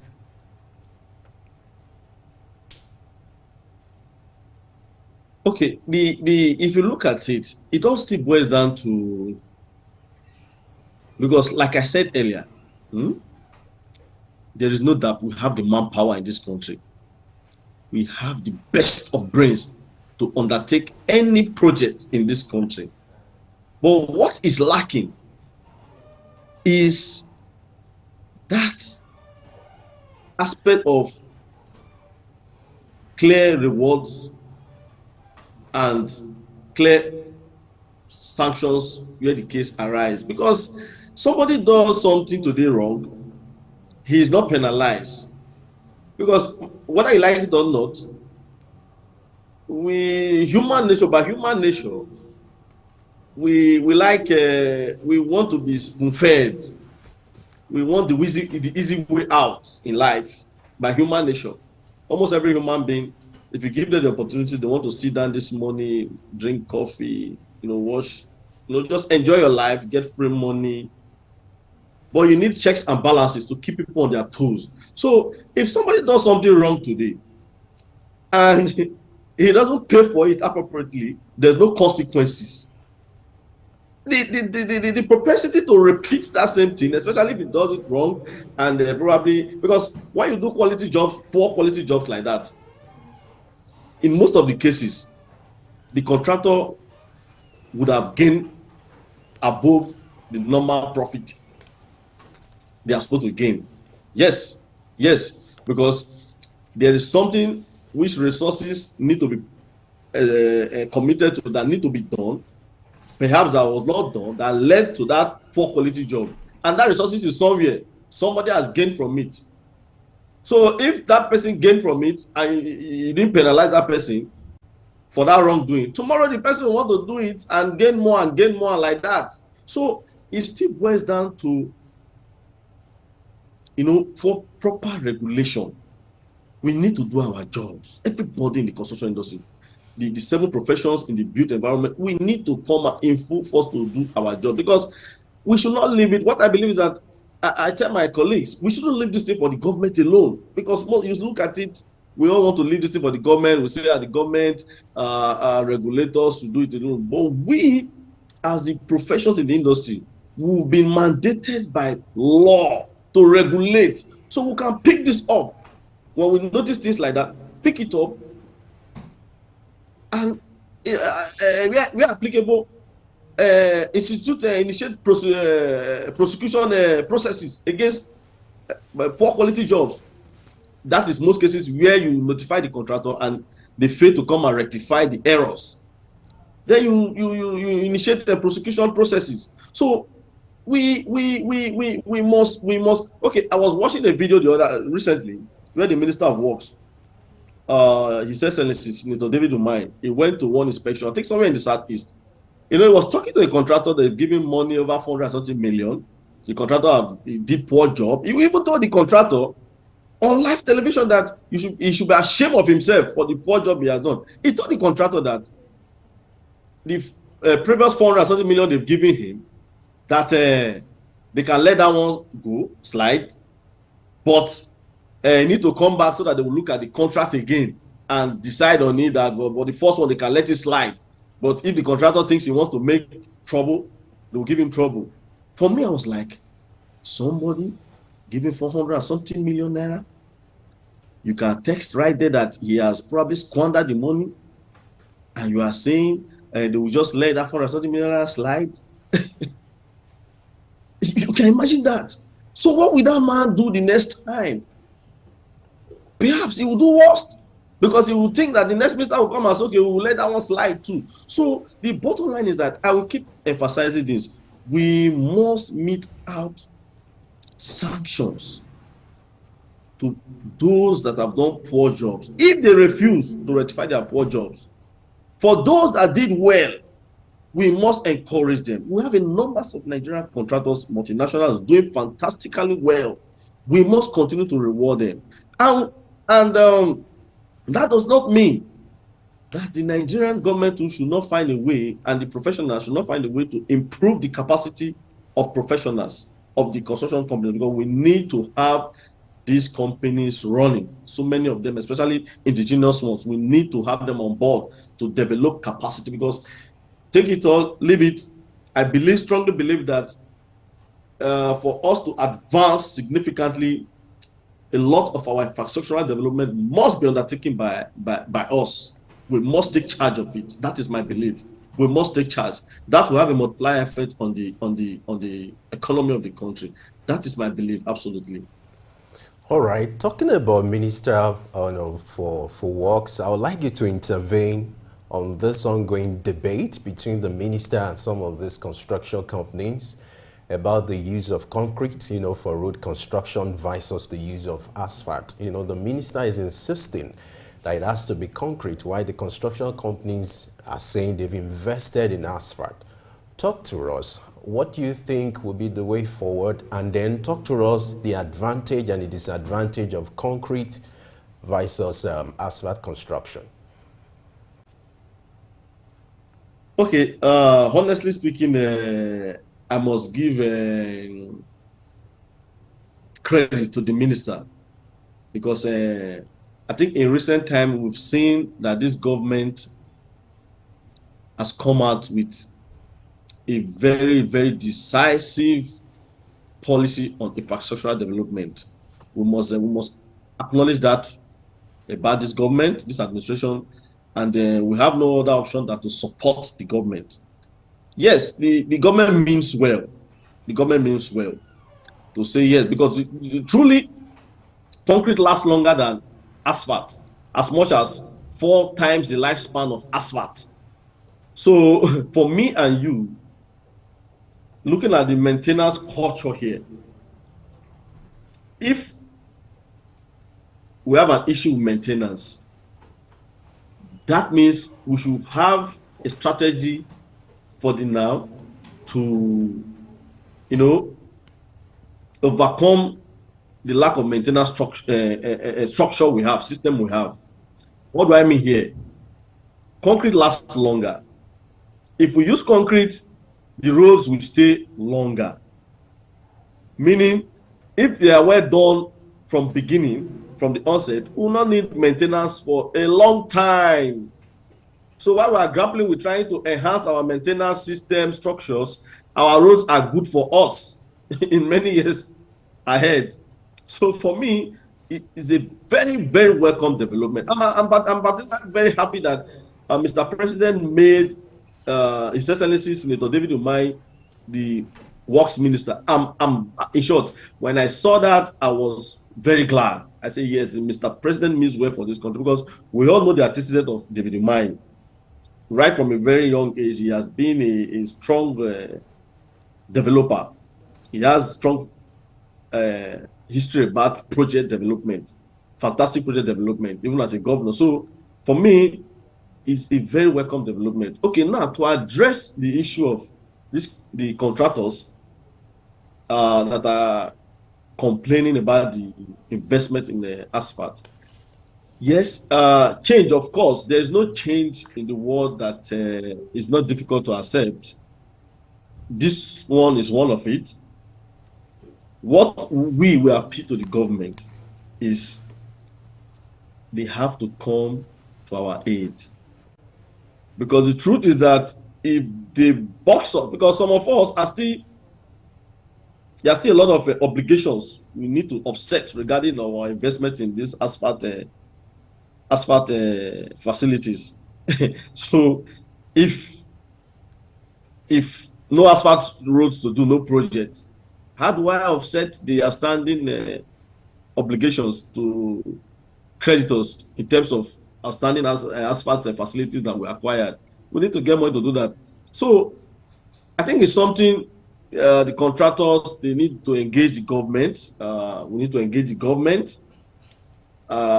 We need to discuss, it's a frank discussion to find a way out. I have no doubt in my mind that the minister is a fine gentleman. He understands the rules. He was a strong private industry person, so he knows the pains of the contractor. So I think discussions are ongoing, and I see a very, very clear-cut and beneficial resolution, a win-win for all the stakeholders. So I think that basically no issues about that for now, because discussions are ongoing, and we'll come out of it for the better for the nation and the contractors and all stakeholders. All right, picking it up from the appeal to government, let's look at government's role in ensuring the growth of the construction market, because the construction market size has been valued at $135.9 billion in 2022 and is projected to have an average annual growth of 2% from 2024 to 2027. But what are the factors that challenge contractors, that challenge contracting companies in this area, and that will make it impossible to achieve this growth? Because we know the enormous benefits of the construction industries to Nigeria's economy. Okay, especially if you want to look at like you mentioned, the challenges confronting contractors. Most of these challenges really has to do with indigenous contractors, because the multinationals, they have access to a lot of capital. In short, in the Western world, there are a lot of dormant capital. They are just looking for the right environment to channel their funds into their resources. And once you create that platform, you're as good as done with good and easy capital. So for me, I believe the government still need to, like, if you look at the 8-point agenda of this administration, they mention access to capital. Access to capital. So for me, is a very, very, if you look at the 8-point agenda, it seems the man understands, Mr. President understands he knows what is coming for. He has set his goals, clear-cut goals. And I believe if they follow them through, it's going to be create a very robust environment for the country. So the government need to provide more access to capital. And even the construction companies as well, especially the indigenous one, they need to leverage on existing opportunities around the globe, because look at what is happening with the startups. You see a lot of venture capitalists, angel investors coming to invest. Even the construction companies can do so. Go around the globe, look at capital availability in the necessary climes environment in the world. So we just need to deepen our efforts as the government in terms of supporting contractors, They need to deepen their effort as contractors in terms of having access to capital to be able to build capacity, have the requisite plants, equipment, personnel, workforce, training, knowledge base. For us to acquire this, we need to do a lot more. We should not rest on our oars. Then for in terms of spurring the growth now, investment in the infrastructural development, the government, that's why I'm particularly happy. Yes, a lot of people will shout, why did they remove subsidy? And I tell people, I say that if this man does not remove subsidy, he will just go there and be sleeping and drinking tea, grappling with how to manage Nigeria. So for me, there's a lot of money now for the government to spend in infrastructure. So I expect that they will really put money in the industry, in the sector. The government should increase spending on critical infrastructures. So I think, by and large, if the government does that, increase spending, while the contractors on their own, improve on their capacity, make sure they do the right things, it's going to be a win-win for the contractors and the government and the citizens as it is, because they are the ultimate beneficiary. If these things are there, if the government does what it needs to do, the contractor does what it needs to do. So the citizens are the ultimate beneficiary of these infrastructures. So for me, let the government increase spending. Thank God they have money, a lot of money from subsidy removal now. So they have money, no excuse. They have money to spend. Open up a lot of revenue generation, on tap revenue generation avenues. Open them up and get this money and pump into, because when we say Africa, we Nigeria, we're underdeveloped. What do we mean? That the infrastructures are not there, the railway system is not there, the trams, the metro lines, they are not sufficient, the telecoms, name it, the road network, the schools, they are not there.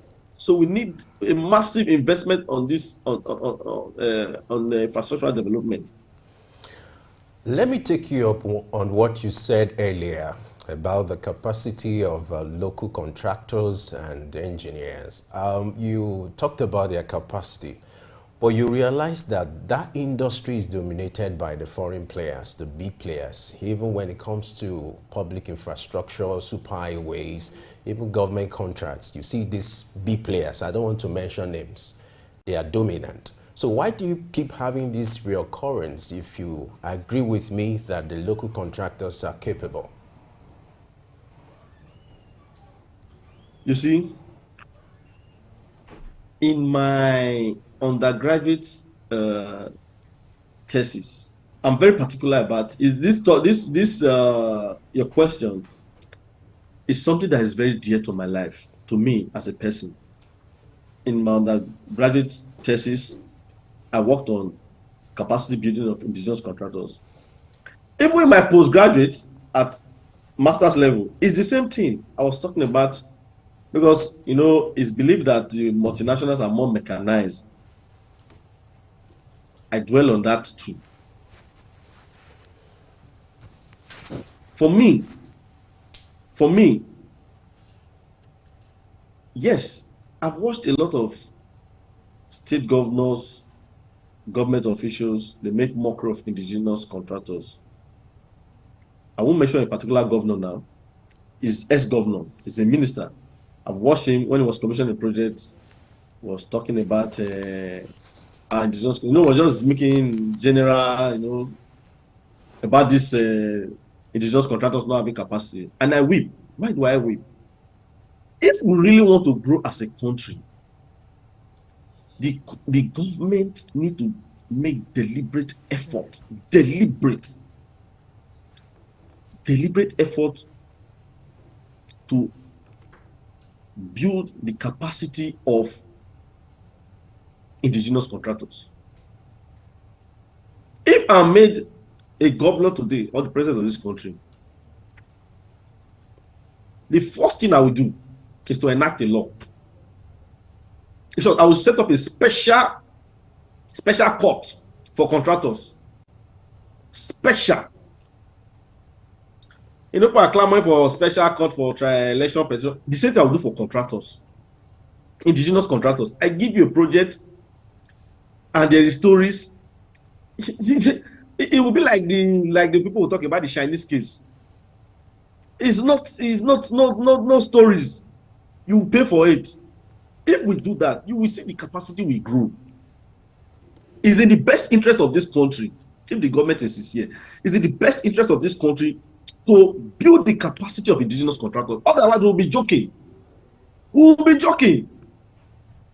We'll be joking, I'm telling you. So, yes, the indigenous contractors, they have their problem, contractors, they have their problem, their issues. But the onus lies on a strong policy of the nation. There must be a national interest. Look at most of the countries all over the world. Look at China. They don't need anybody to come and build anything for them. So when they are when they are quoting for a job, they know nobody's coming to tell them a job of 2 billion is 500 billion. Nobody, domestic technology. For me, I see that any country that is desirous of growing, developing at a very rapid level, you must grow with your domestic technology, engineering. So the government must be deliberate about building the capacity of indigenous contractors. Set up special courts for the contractors. We give you a job and you messed up, you have a strong case to answer. There's no stories about it. Thank God Mr. President says he's going to fight corruption, the rule of law. No stories. If you afford one thing, it's there, it's crystal clear. We tell you do this, do asphalt road, so quality. If I come and test it, it doesn't mean the quality that's in the contract terms. I took your work to the lab, doesn't meet. No stories. No stories. If there's deviation, I tell you do grade 25 concrete, you go in to do grade 15 concrete. For me, I test it, doesn't mean the required capacity, getting capacity. There is no stories. No stories. So for me, the government, I keep shouting the government, we must be sincere about developing this country. We must be sincere. The government must be sincere. So the president, the governors at all levels, the local government chairman, they must have strong policy in place to guide indigenous contractors, give them jobs, even train them as the case may be, engage them in training. Because if we wait for multinational that must come and do our project, okay, we'll just be there. We'll just be there. Because I've not seen any home that will be better built than the owners of that home. Any family that will be better built than the owners of that family, the owners of that home. I've not seen it. I've not seen it. Even they will tell you every now and then, the West, they will tell you that your people, you are the people, the Nigerian people, is your responsibility to do your job and develop your country. So for me, the government must come out in full force to encourage indigenous contractors. All right. As a follow-up to your question, you're advocating the use of special court. And I put this to you. Why do you need a special court when the conventional court could handle it? It's not the absence of law or, absence of, court or whatever it is, instrument needed to address all this. Why do you need a special court? Because that was what you said earlier, when the conventional court could handle this. And what will that be? How will it work? Yes, the conventional court, perhaps you see we've seen cases where judges will say no this, no that for them to sit, no enough infrastructure. So for me, I think the special court will be designed in a way that it will expedite the processes of prosecution. We don't need this 20 years case in court. This elaborate will take the God knows when of a time in the court. No, we don't need that one.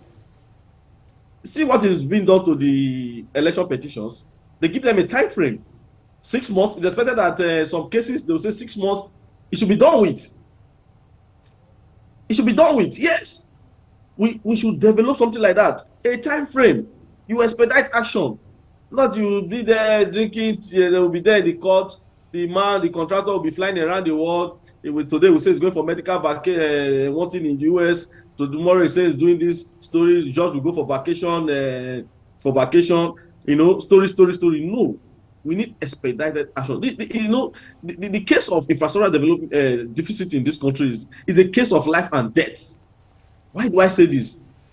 Do you know how many people dies on Nigerian roads every day due to poor road network? Do you know how many people dies every day in the hospital due to lack of good facilities? Do you even information? Do you know how many people die because of lack of access to good information that could save their life? So if you look at it, the issue of infrastructural deficit is a matter of life and death. It's not something we should treat with kid gloves. For me, it's the most pressing issue this country has. That is why I'll repeat this. That's why I'm particularly happy that Mr. President made His Excellency Senator David Umahi the Minister of Works. Look, I want to give that man the benefit of that he will do a revolutionary job in that sector. So for me, that's why I believe that there should be a special court to shorten the time frame in the processes, the prosecution processes that it affects these erring contractors.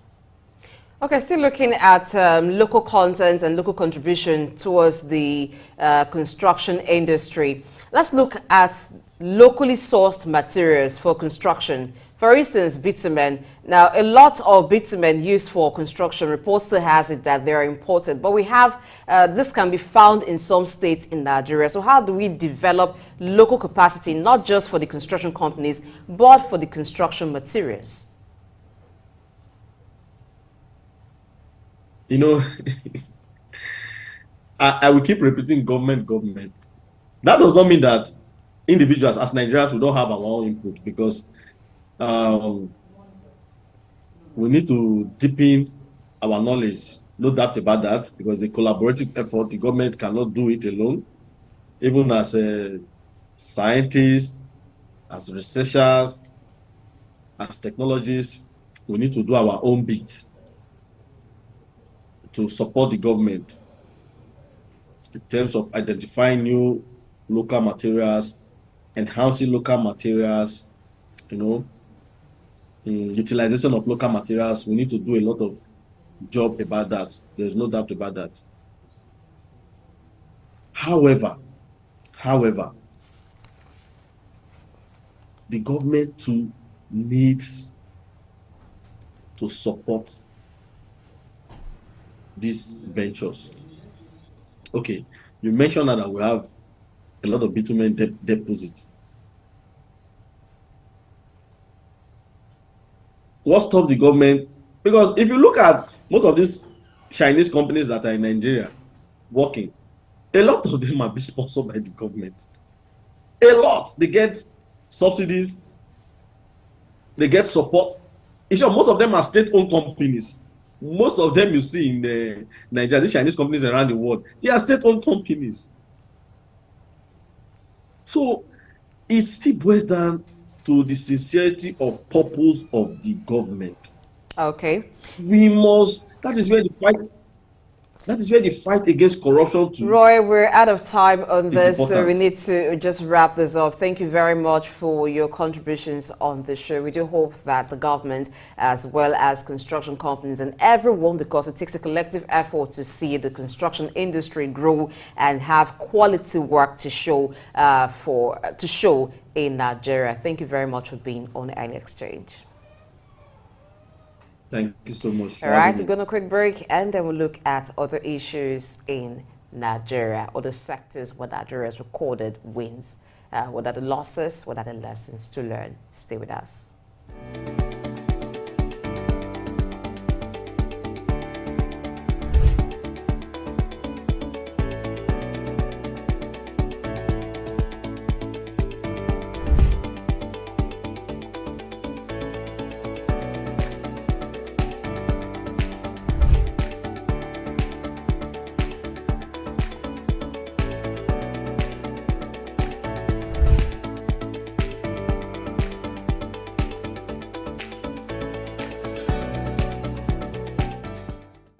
compassion, paradox, non-polarization.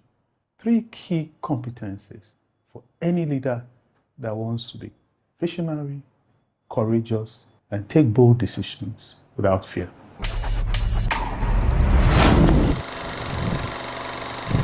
I believe that more than at any point in time, today the world needs visionary, courageous leaders who will not be fearful to take bold decisions. I'm convinced more deeply about this based on the work that I did with the AACSB International. The AACSB is a body that accredits business schools, of which I'm on the advisory board. And we're looking at what are the competences that a leader will need in today's complex world, where you have things like large language models, artificial intelligence, ChatGPT, and all the things that are happening around us. What kind of a leader do we need? How do we equip them in the schools? And 3 areas that we don't seem to touch at all are 1, compassion, paradox, and non-polarization. Let me expatiate on each of these ones. The typical leader is painted as Superman, macho, don't show any emotion, get it done.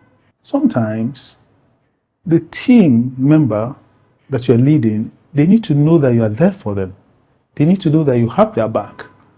Maybe you've been performing historically very well, but you've fallen onto some personal difficulties. It could be marital, it could be health or whatever.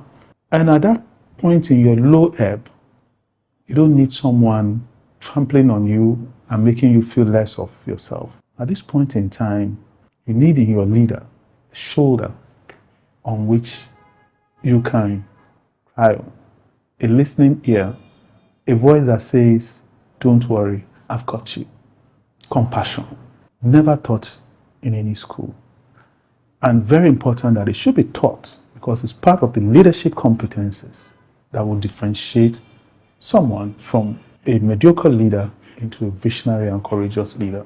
The other competence is paradox. And sometimes as leaders, we are so conceited that we are holding on to a view which is fantastically wrong. And we don't want to see the truth because we don't want to be wrong. But just consider this, that sometimes it's based on a whole lot of experiential input that you come up with the right result. Consider 3 blind men trying to determine an elephant. The one at the tail will say, oh, this is a rope. The one at the legs will say, this is a tree. The one at the side will say, definitely a wall. The one at the trunk will say, I'm holding a snake. And none of them is wrong or entirely right. It's only when you take the totality of the experiential that you come up with the right answer. It is an elephant. And this is also important, to hold a thought that it's not just my way or the highway. What are the other inputs to get to the right place? And the last but not the least is non-polarization. We program ourselves into binary. Austin, do you like tea or coffee? The moment you ask me that question, I can add 2 more options. I could like none or I could like both. So instead of 2 options, I have immediately created 2 more. I have 4 options. And as leaders, we tend to fall into that binary trap. This is the correct one, this is the wrong one. But let me give you an example. If you write the figure 6, I see 6, and I say this is 6. Ronald sees a 9 because he's standing ahead of the 6, and he says this is a 9. And we trade blows and we call each other names and we call each other liars. But if I go on to Ronald's side, I'll see that what he's seeing is a 9. And if he comes over to my side, he'll see that what I'm seeing is a 6. So it's not binary. We shouldn't have polarization. Rather, we should strive to see things from the other person's perspective. The best example to illustrate this is little Mary that is being taught mathematics at school. And the teacher says to Mary, if I give you 2 apples and I give you 2 more apples, how many apples do you have? Mary says, I will have 5 apples. Teacher is very annoyed. Mary, you are thick. We went through this several times yesterday. If I give you 2 apples and I give you 2 more apples, how many apples will you have? If the teacher had asked Mary, why do you say 5? Mary would have told the teacher, because my mom packed 1 apple for me in my bag. So if you give me 2 apples and 2 more, plus the 1 in my bag, I will have 5 apples. Think about it. Compassion, paradox, non-polarization. 3 key competencies for any leader that wants to be visionary, courageous, and take bold decisions without fear.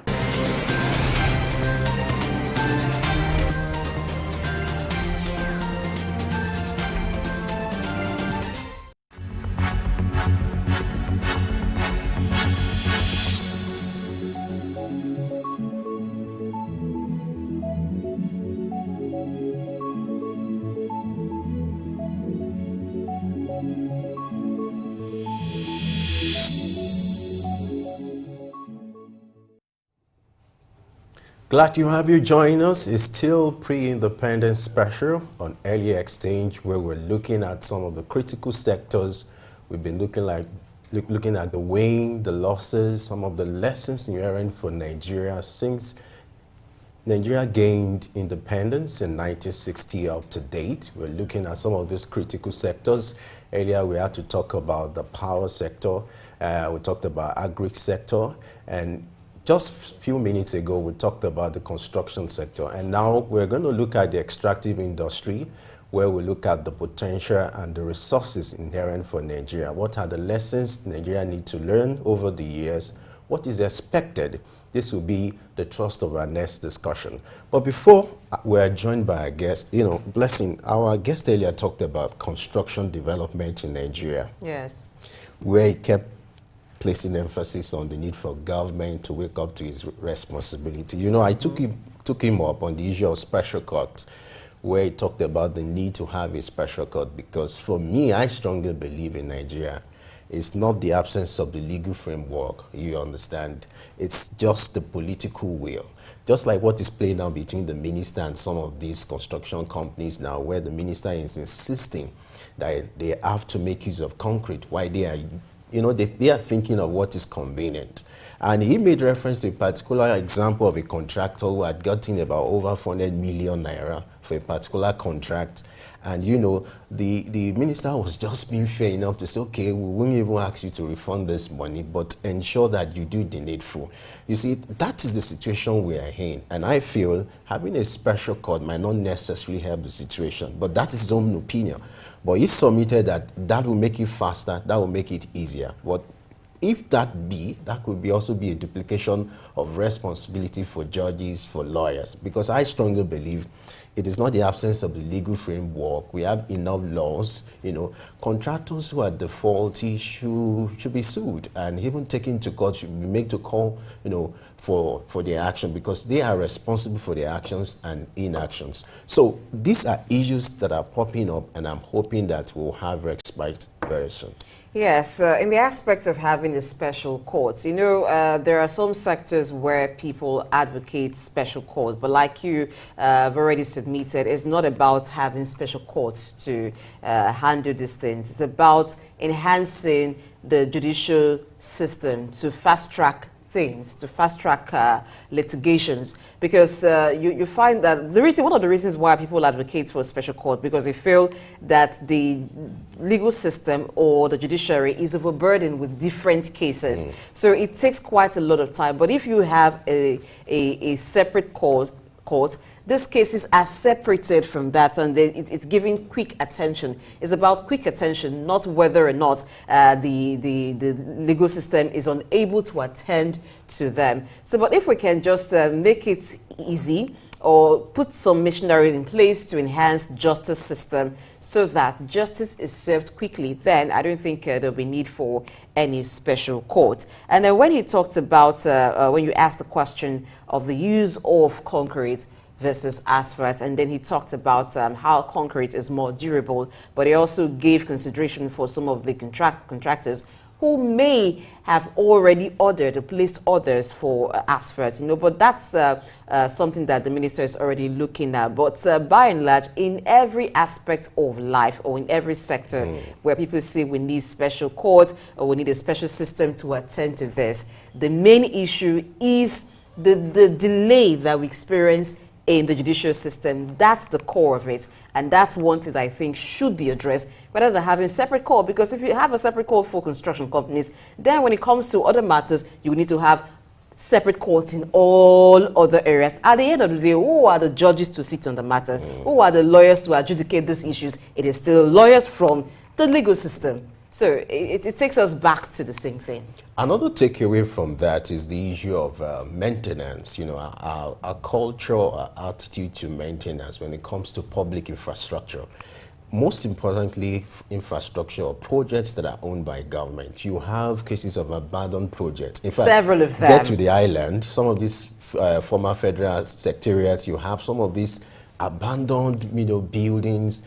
I remember critically what happened to the National Stadium in Abuja at one point, whereby the facilities were abandoned. So it also talks about the need for us to improve our maintenance culture. You look at roads that are constructed within a year or two, you discover that there are cracks, there are potholes here and there, the quality and the quantity. And so for me, it seems in this part of this world, anything owned by government, we have this nonchalant attitude towards, we don't need to take care as if it is personal. But there's a need to have that mind shift whereby public infrastructure is seen as something to be protected. You have monuments, you have a lot of facilities and projects that are there that are being abandoned. And then for me, I'm wondering, why will some people be able to sleep with their two eyes closed, or some contractors, when they're supposed to deliver a project?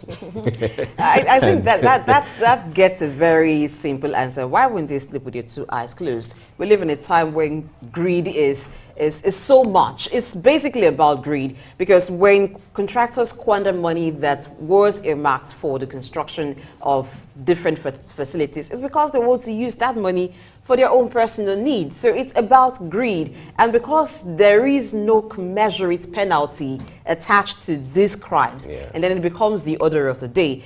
Now, to the issue of having lots of abandoned buildings, it's really a terrible situation. We have to even do a report on that, abandoned buildings of government. And one of the reasons that happens is because sometimes when projects are executed, it is not followed up with use. You build a facility that is not really in need by the community, maybe a recreational center that people hardly go to. Of course, you will have hoodlums go there to use it for their own needs, and they will desecrate the place, make it unusable. And then you also talked about the attitude of people. People say government's property, yes, it's government owned, so it's government that should handle the maintenance, even go as far as vandalizing some of these facilities. Until we begin to see that it's for our own good, it's for our own use, then we're not even getting there. And then governments too need to begin to do maintenance. There are some things that can be done. A road is going bad. You see few potholes. What stops government from doing maintenance? It's even cheaper at that particular time to effect repairs. But again, there's a corruption angle to it. You won't have lots of money earmarked for it at that particular time until it goes very bad, and then billions of naira are committed into it. So these are some of the issues. It's a collective thing. Government has its own side, people have its own side, and then the design of the facilities too. You're designing a road, and you know that on that same road you have heavy-duty vehicles plying that road. The adjoining lanes are not being put to good, are not being repaired. So you have a lot of pressure on that road. Definitely, that road will go bad in a very short time. So we need to begin to look at these issues. How do we ensure that whatever facility, whether it be road or other kinds of infrastructure that we are building or developing, we enable we reduce the pressure on it. There are alternative facilities to it. There are alternative roads so that it can even last long for us. A critical example is that of Lagos-Ibadan Expressway. You remember what happened with it, because one of the issues has to do with change in government policies and corruption.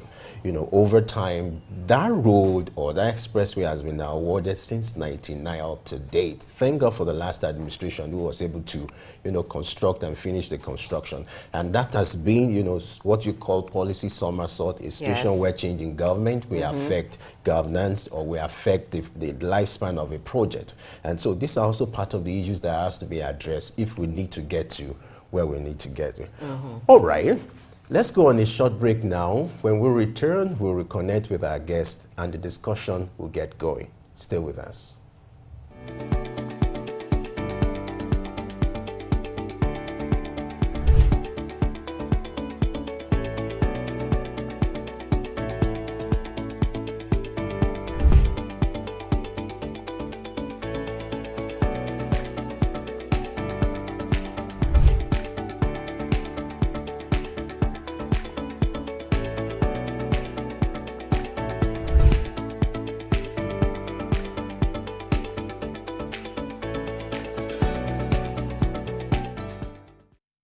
Nigeria, rich in minerals, oil and gas, is also a leader in various types of agricultural production, with this sector accounting for about 23% of the country's GDP.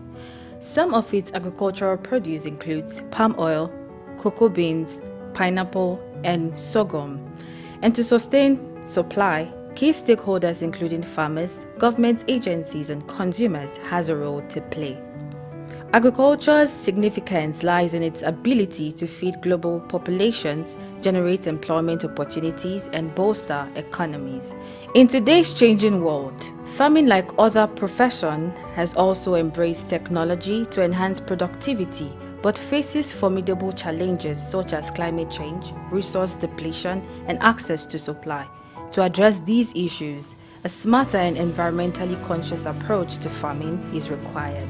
Shifting our focus to the extraction of Earth's resources such as minerals, oil and gas, we find mining and energy companies, governments, and environmental advocates as major players.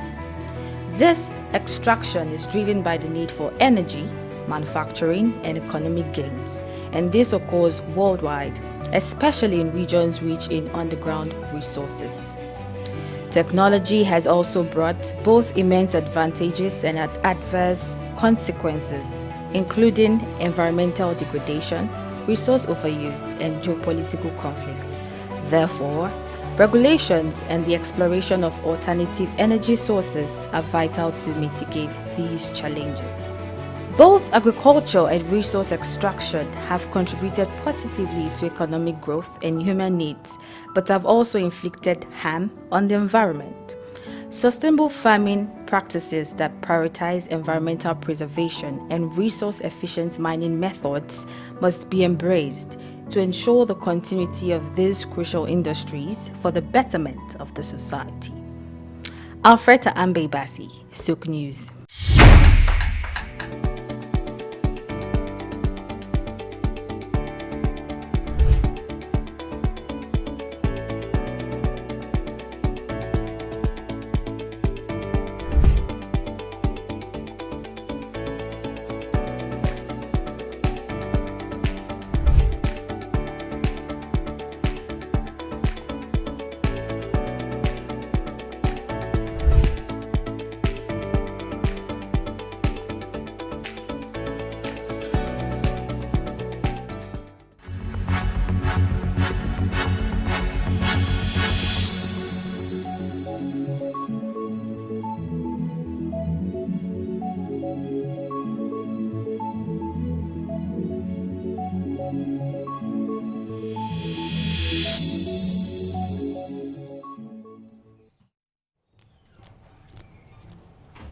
Many thanks for being there. It's still L Exchange, and we're looking at the wins, losses, and lessons for Nigeria in several sectors from 1960 until now. It's still the pre-independence series. And let's take a look at the power sector right now before we look at the extractive industry. Now, for the power sector, that has been privatized for some years now. And so we have the generation, we have transmission, and also distribution. Now, a lot of persons are very conversant with the distribution companies because they are the ones that deal directly with the consumers of power. We have the different discos. At the time of privatization, we have 11 discos covering different parts of the country. In Lagos, we have the EKDC and the Sikeja distribution parts that distribute to the mainland, and we have the one distributing to areas within the island. But fundamentally, it's generation, because the distribution will work with what is being given to them.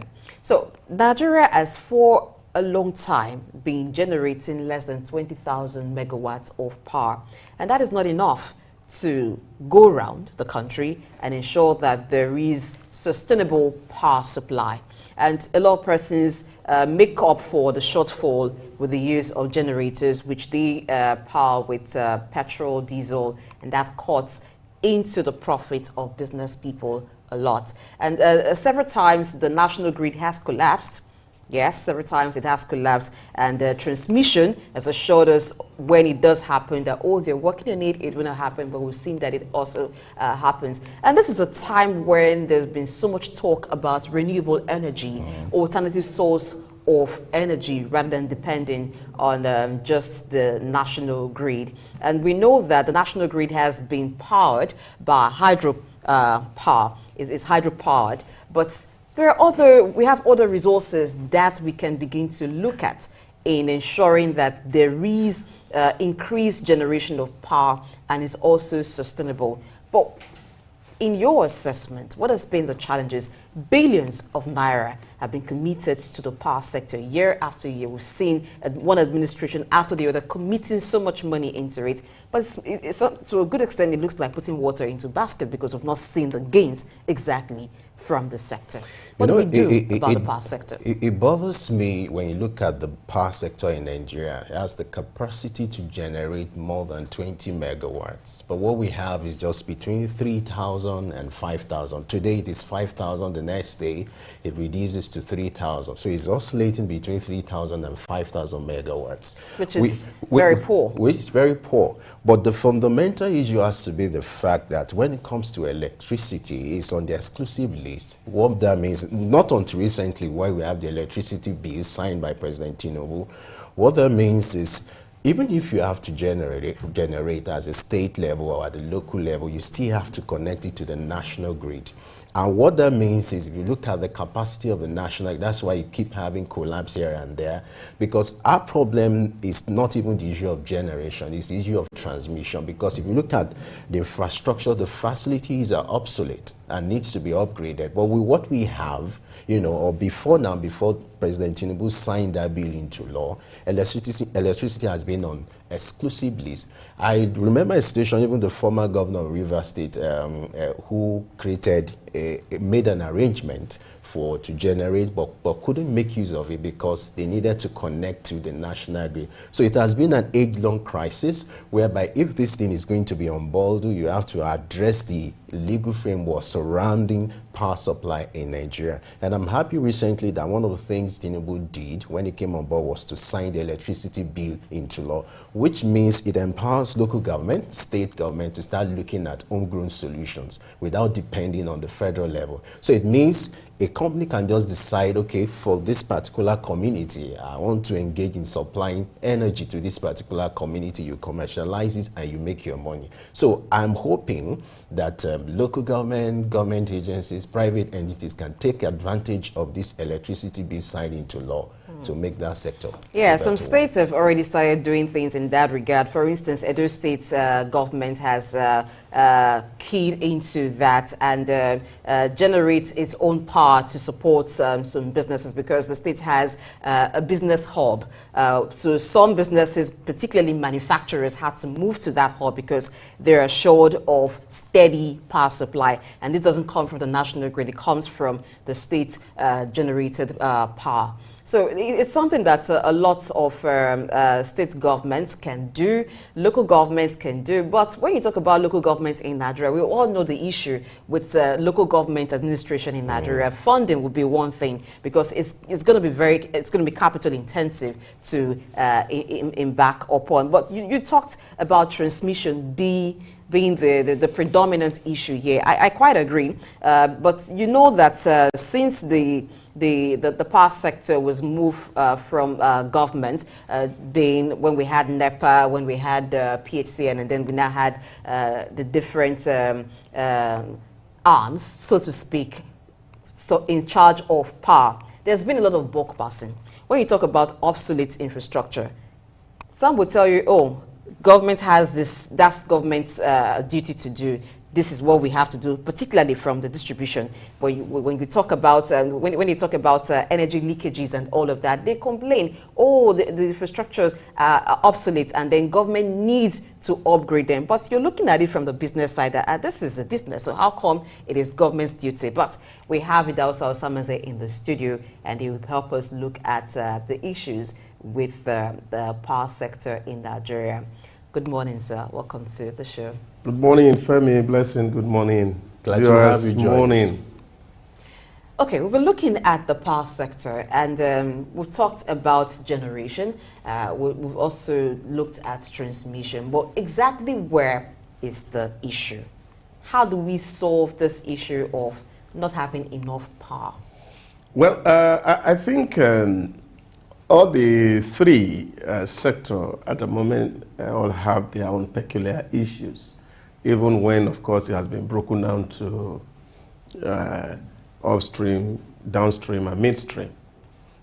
Now, the real challenge is that, of course, you are generating so much, which, of course, in regular rating, like some people will say, the total amount of energy that we generate as a country is not even enough to power Heathrow Airport, one major airport, which is about 7,000 kilowatts of electricity.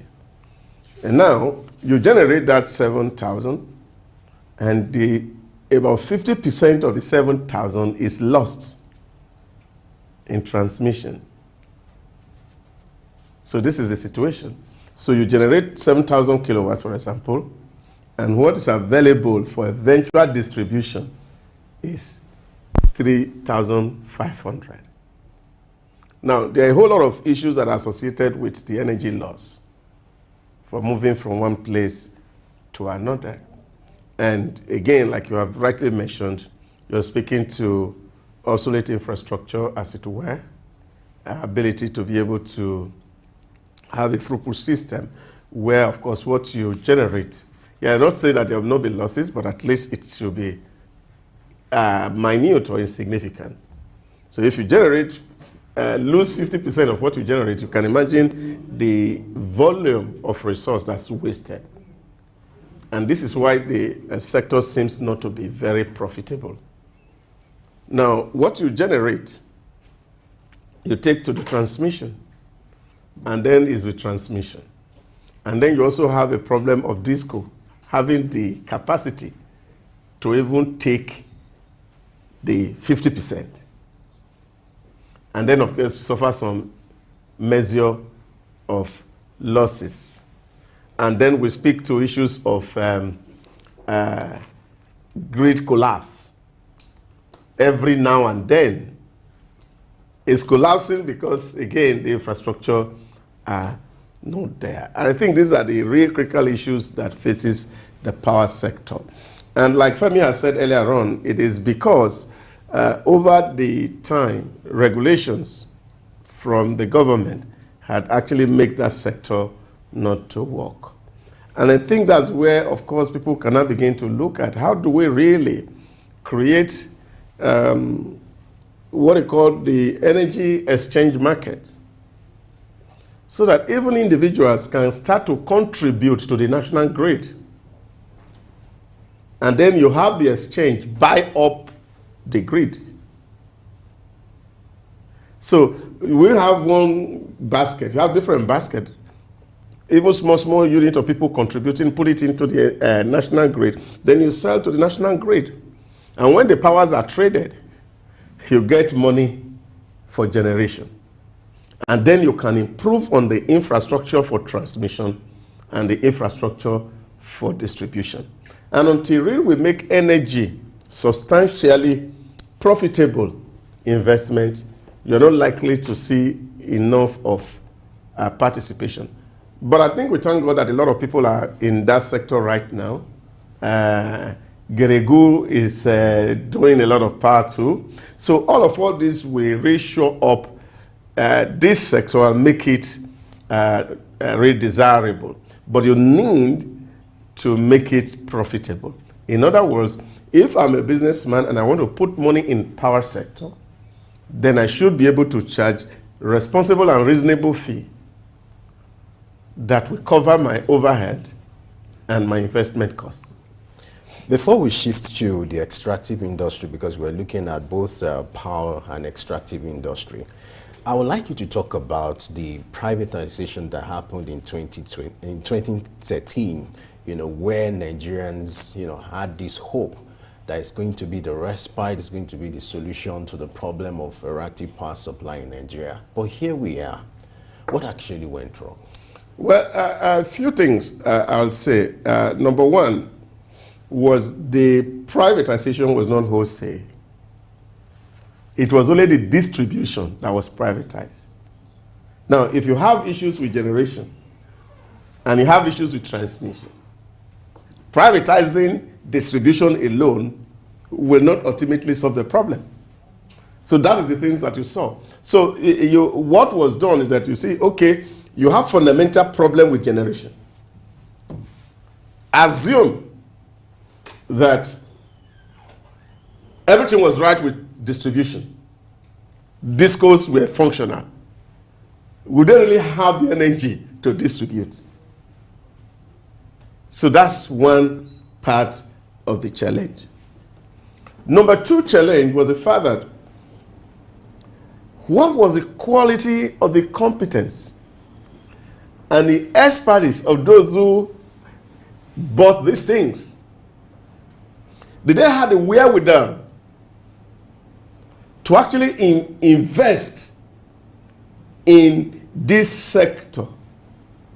In my own personal rating, and I think that the discos or the people who bought the discos were majorly interested in the assets of the PHCN, of the old NEPA, than they were interested in investing in real-time distribution.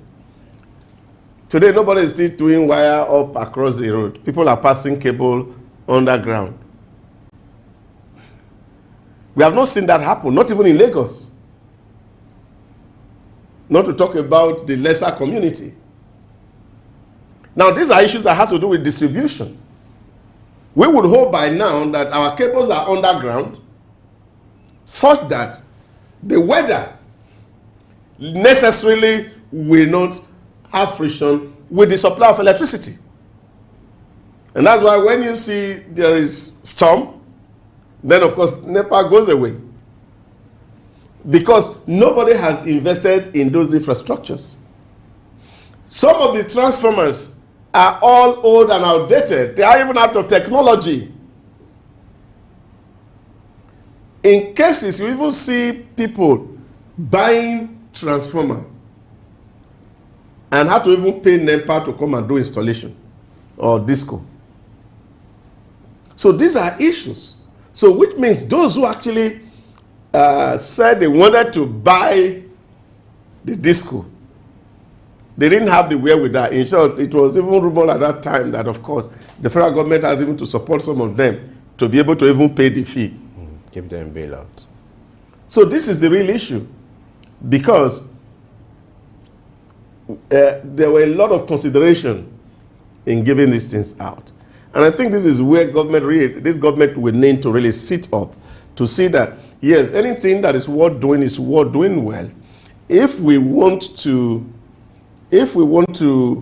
privatize, if we want to give these things out, what we need to do is to see that people who have the capacity in terms of the expertise, in terms of the fund, are given the right to manage this. I remember having a conversation with the committee on electricity some years ago, 2 or 3 years ago. We were having this conversation and I said, look, in your rating, are the disco functional? What are the terms that were entered into with this? There are no service level agreement with disco. Oh, yes, there was. So why are they not enforced? Why are they holding us out for this long? If you give a contract to somebody and you see the person is not performing, what do? You revoke it.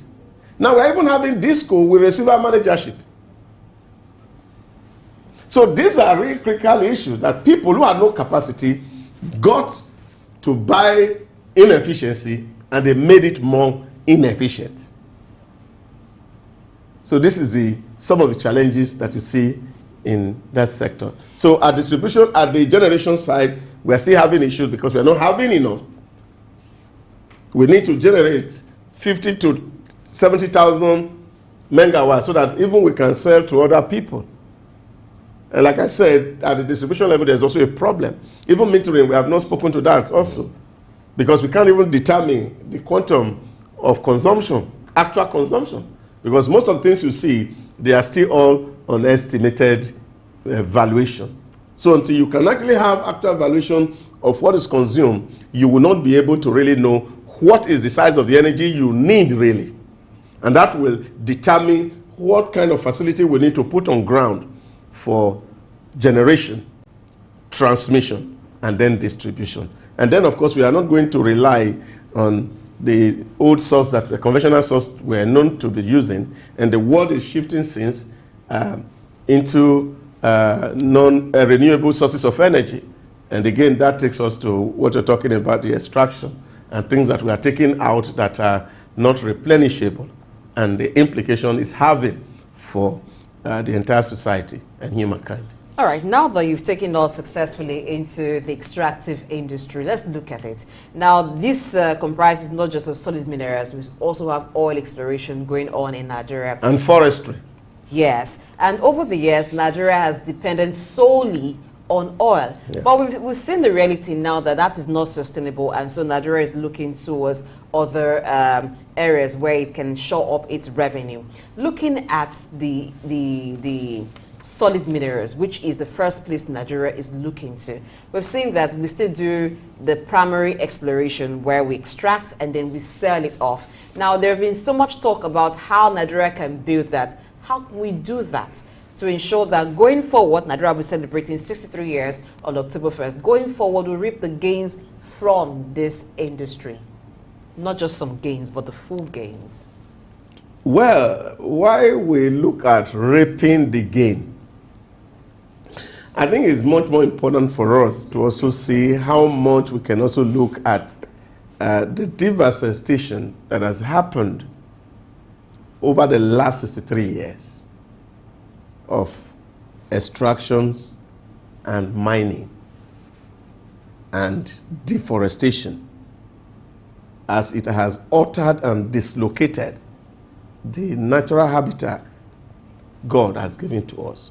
But I think this is much more significant for us. And this is the point on sustainability that everybody is talking about. How do we live today and ensure that tomorrow is also good for our children? You know, in his book, The Grand Design, Professor Vincent Aningbogu talk about how God configured the entire earth with a technology that is almost as permanent. And he said it was not an accident that God didn't put man on earth until he had to create the firmament. What was in the firmament? You had nitrogen, you had oxygen, you had hydrogen, and all the elements there.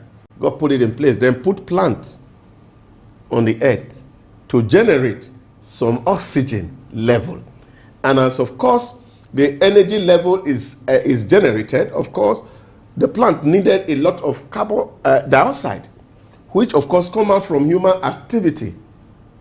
And as we are generating carbon dioxide, the plant absorb it and give us energy in return. That was a natural exchange system between nature and man. But now it's being altered by mining, it's altered by petroleum drilling, and of course the demand for woods to produce paper and furnitures. And this is posing huge challenge for the nation. And I think as we go forward is for us to be thinking as a nation, how do we responsibly use this resource that God has given to us in nature so that it don't become an albatross for the entire people who live in this space. All right, that's great. To add another perspective to this conversation, we're being joined by Kefas Magui, who is the Assistant Director, Nigerian Geological Survey Agency. Glad to have you join us on Early Exchange this morning.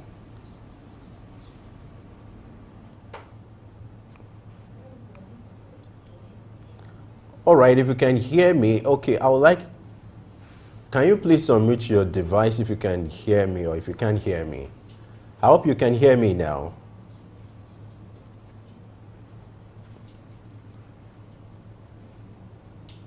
All right, let's start by you giving us an overview of what the extractive industry is like in Nigeria, talking about the potential and the resources, if you can hear me.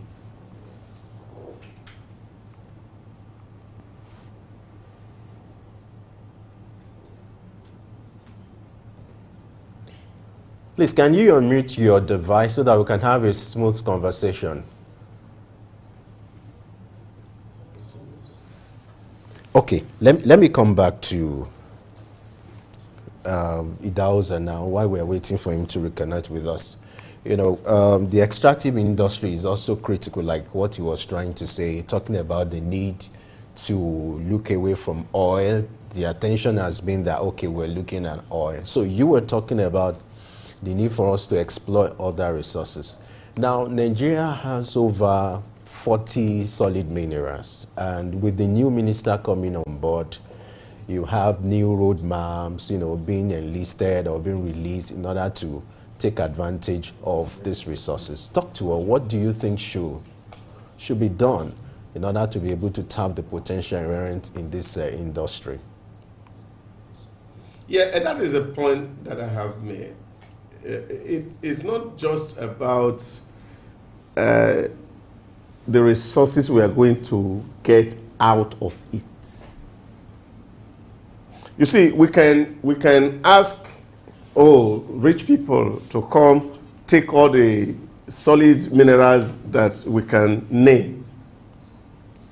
But what is its implication on the communities? That has to be looked into. So that's why I'm speaking to the responsible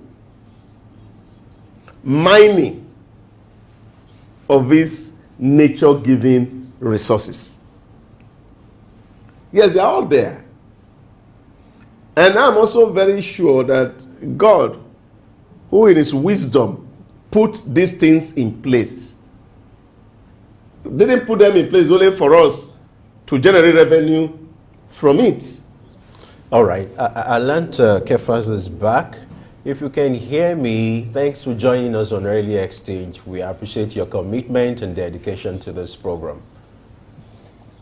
So earlier I asked the question, And the question is for you to give us an overview of what extractive industry is like in Nigeria, talking about the potential and the resources inherent, if you can hear me now. Are you hearing me? I'm hearing you very well. All right, great. Please go ahead. Yeah, basically, I'm happy to hear what Dr. Idahosa was trying to explain earlier on. For sure, we are really lucky as a nation with the kind of resources God have blessed Nigeria with it. Now, from the extractive industry perspective, right from the early days of colonial mining activities in Nigeria, we know that for sure Nigeria is blessed with a lot of commodities, especially when the tin, columbite, tantalum mining was taking place pre-independence. Fortunate enough today, we are discovering more minerals in Nigeria of high demand in the world market. Typically, for example, the energy minerals has been one of the major targets these days of most of the economies around the world. And Nigeria, by virtue of our geology, I think we are really lucky to have a very large deposit of such kind of commodities, especially the lithium-associated mineralization. If we look at it, the prospect from pre-independence till today, 63 years of Nigerians' independence, we have not really done much in terms of mining sector. But for sure, we have a lot of opportunities to develop. This government have defined clearly its own course, and I believe we're going to achieve a lot within the shortest time if the government can maintain the tempo that have already started. Okay, talking about maintaining tempo, what reform would need to take place for Nigeria to enjoy the full benefits from the extractive industry? The major benefit we're going to make is that, number one, there are specific commodities that are of high demand in the world today. This government is coming in at a time that we have the opportunity of keying into those sectors. For example, if the government remains focused on developing the energy minerals, today the rare earth elements, which Nigeria is highly blessed with it, the lithium minerals, which Nigeria is highly blessed with it, are one of the major demand worldwide. Now, the major thing that we need to do is for us now fast track the exploration, define some specific deposit, let it serve as prototype. Now, the government have also defined clearly that they are trying to establish 6 beneficiation centers, meaning that within the 6 geopolitical zones, we want to make sure there are at least mining and processing of commodities. That's along the value chain. We're trying to increase the job opportunities there, increase revenue generation, and then produce product that is going to be a beneficiated product. That means we're not going to we won't be encouraging exporting our raw materials any longer. So if we can do that within the 6 geopolitical zones, I can guarantee you that Nigeria is going to have a very fast growth within that sector. That will serve as a prototype because they will serve as an eye-opener to a lot of investors in the country. So I am very, very much optimistic that yes, that's going to be one of the best policy the government have taken immediately in the line of the extractive industry. Let's talk about this issue of exclusiveness, where everything that has to do with solid minerals or mining has to be in the purview of the federal government. There's this argument that there's a need to decentralize this so that there will be proper utilization of these resources, whereby state governments and local government can also be part of this. What's your take on this as we wrap up? I think there's a big misconception, and we must understand the structure Nigeria is operating upon. If we define mineral resources to be under the exclusive list of the federal government, we should understand it clearly. One, if the federal government decide to empower the state to be in charge of mineral resources, there must be fairness and equity. What do we do about the oil sector? So we should be very careful and be sensitive about the structure in which Nigeria is operating upon. If we make that mistake, we may end up actually having a lot of more crises that we cannot control in the future. So to me, it's very clear. The Constitution as it is today is the best way of operation for us as a people. The Constitution and the Act established in the Mineral and Mining Act 2007 have taken care of so many things, and the state government have avenue to operate comfortably without any ambiguity. The state government also have the opportunity to flop their own mining companies. They can operate independently as any other private company. So the Constitution is very clear. The Mineral and Mining Act is very clear. The regulation is very clear. I don't know why people are getting the ambiguity or the confusion and the problems that we are creating. Because if we decide to enter in mineral sector, please, we should always remember, this is a conglomerate Nigeria. What do we do about the oil sector? For me, this is very, very critical that we should be able to understand, advise the government on the right path. I don't see anywhere that we are having conflict with the state. No, there's no conflict because the Act is very clear about that. All right, thank you very much, Kefas Magri, Assistant Director, Nadrun Geological Survey Agency, for speaking with us on the extractive industry in Nigeria. That's as much as we can take today. Thank you. Thank you very much. All right, and that's been the show. Thank you, Dausa Osamanze, for being with us on the show today. He has always been with us. Yes. I'm here. And he has been I'm here to stay. The pre-independence series will continue tomorrow. 7 a.m. West African time is when you should join us on Early Exchange. Now, Business Insight comes up at 10 o'clock. I am Blessing AG. Thank you for staying with us all through the show. And Femi. And I'm Femi Ayodele. Don't forget you can do a catch-up on our YouTube channel and social media platform. Bye for now.